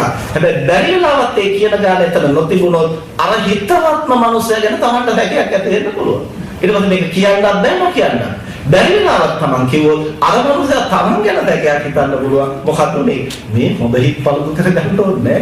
නිසා තමන්ගේ අල්පේච්ඡතාවය, තමන්ගේ විශ්වාසය වෙනම එකක්. ගැටලු මතුවෙන්නට ඉඩ තියන්නට එපා. ප්‍රශ්න මතුවෙන්නට ඉඩ තියන්න එපා. ඒ කීයක් තිබුණත් කමන්නේ. වෙන ගානේ භාගයක් තිබුණත් මට ප්‍රශ්නයක් නැහැ කියලා දරා ගන්න පුළුවන් නම් ඒක හිම ගත්තට කමක් නැහැ. එතනදී තමන් තේරුම් ගන්නට ඕනේ ලෝකේ හැටියට හඳුනාගෙන කටයුතු කරන්න. තමන්ගේ ගුණය හැටියට වෙනම හඳුනාගෙන පුහුණු කරන්න. මේවා පටලවා ගන්නට ගියොත් අර අපි මුලින් කිව්වා වගේ සාධක පටලවා ගත්තොත් නවත්තන්නට ඕනේ පැවැත්මට ඕනේ නැවැත්මට. එහෙම පටලවා ගත්තොත් ඒක ධර්මානුකූල මඟ නෙමෙයි, සර්පයා වලිගෙන් අල්ලා ගත්තා වගේ වෙනවා. අද හුඟා දෙනේ ඉවසන්න කිව්ව ගමන්ම ඇහැ කන පියාගෙන දෑත බැඳගෙන අකුලුවාගෙන නිවට ස්වභාවයෙන් ඉන්නට තමයි පුරුදු වෙන්නේ. නිවටකම කියන්නේ ඉවසීම නෙමෙයි. බුදුරජාණන් වහන්සේ ධර්මානුධර්ම ප්‍රතිපත්තිය තුළින් නිවට න්‍යාලු පිරිසක් ගොඩනගන්නට නෙමෙයි වෑයම් කරන්නේ. හැම මොහොතකම උචිත, හැම මොහොතකටම සක්‍රිය වෙන්නට පුළුවන් දක්ෂ පිරිසක් නිර්මාණය කරනවා. සක්කෝ නිවන් දකින්නට යන පුද්ගලයා දක්ෂ වෙන්නට ඕනේ. තමන්ගේ දුබලකම් දුරු කරගන්නට දක්ෂ වෙන්න ඕනේ. ලෝකයේ දුබලකම් දුරු කරන්නට උපායශීලීව දක්ෂ වෙන්න. ඒ නිසා මේ කරුණ හඳුනාගෙන අපි ධර්මානුධර්ම ප්‍රතිපත්තිය පුහුණු කරන්න ඕනේ. අන් අයගේ වරදක් පෙනෙනවා නම් ඒක සකසන්නට හැකි පමණකින් දායක වෙන්නට ඕනේ. හැබැයි අනුන්ගේ වරද දැකලා මම කුපිත වෙනවා නම් ලෝකේ ප්‍රශ්නයක් නෙවෙයි. ඒක මගේ සිතේ දුබලකම. ලෝකයේ සකසන්නට නම් කලින්ම මගේ දුර්වලකම, මගේ ආවේගය අවම වශයෙන් తాවකාලිකව පාලනය කරගන්නට මම දක්ෂ විය යුතුයි කියන කාරණය යලි යලි සිතා බැලීම අපට කෝපය ආවේගය දුරු කරගන්නට හේතුවක් වෙනවා. ඉතින් ඔය විදිහට සිතලා බලන්න. ඔය අපි කාරණා තුනක් කිව්වේ. තව ඕන තරම් ක්‍රමපායන් ගොඩනගා ගන්නට පුළුවන්. මේ ධර්මතාවයන් පිළිබඳව තමන් විචක්ෂණ වෙනකොට ඒ තුලින් තමන්ට අනන්‍ය වූ, තමන්ට හරියට ඵලදායක ක්‍රම තමන්ට නිර්මාණය කරගන්න පුළුවන්. ඒවා දැනගත්තාම අනිත් අයට කියා දෙන්න, තමන් පුහුණු කරන්න. එතකොට ඒක තමන්ගේ හැකියාව පෙන්වන්නට නෙමෙයි, අනිත් අයටත් ඒවා ඵලදායක නිසා ඒ අදහස් සෝමාරු කරගන්නේ වටිනවා. එහෙමනම් මේ කරුණු සිහියේ පවත්වාගෙන නැවත නැවත පුහුණු කරමින් කෝපය, ද්වේෂය, ආවේගය පාලනය කරගෙන සංසුන් මනසකින් තමන්ටත් අන් අයටත් යහපතක් සිදු වෙන ආකාරයෙන් ධර්මානුධර්ම ප්‍රතිපත්තිය ප්‍රගුණ කරන්නට මේ සුද්ධහම් කරුණු හැම දිනාටම මහෝපකාරී වේවා. මෙතෙක් වේලා ධර්ම ශ්‍රවණය කිරීමෙන් සිදු කරගත් සියලු කුසල් දෙවියන් සහිත ලෝකයාට, මේ පරලෝකීය ඥාතීන්ට, ඔබ අප හැම දිනාටම බුදුපසේ බුදුමහරහතන් වහන්සේ නිවී සැනසී පැමිණ වදාළ උතුම් නිවනින් සැනසීම පිණිසම හේතු වේවා.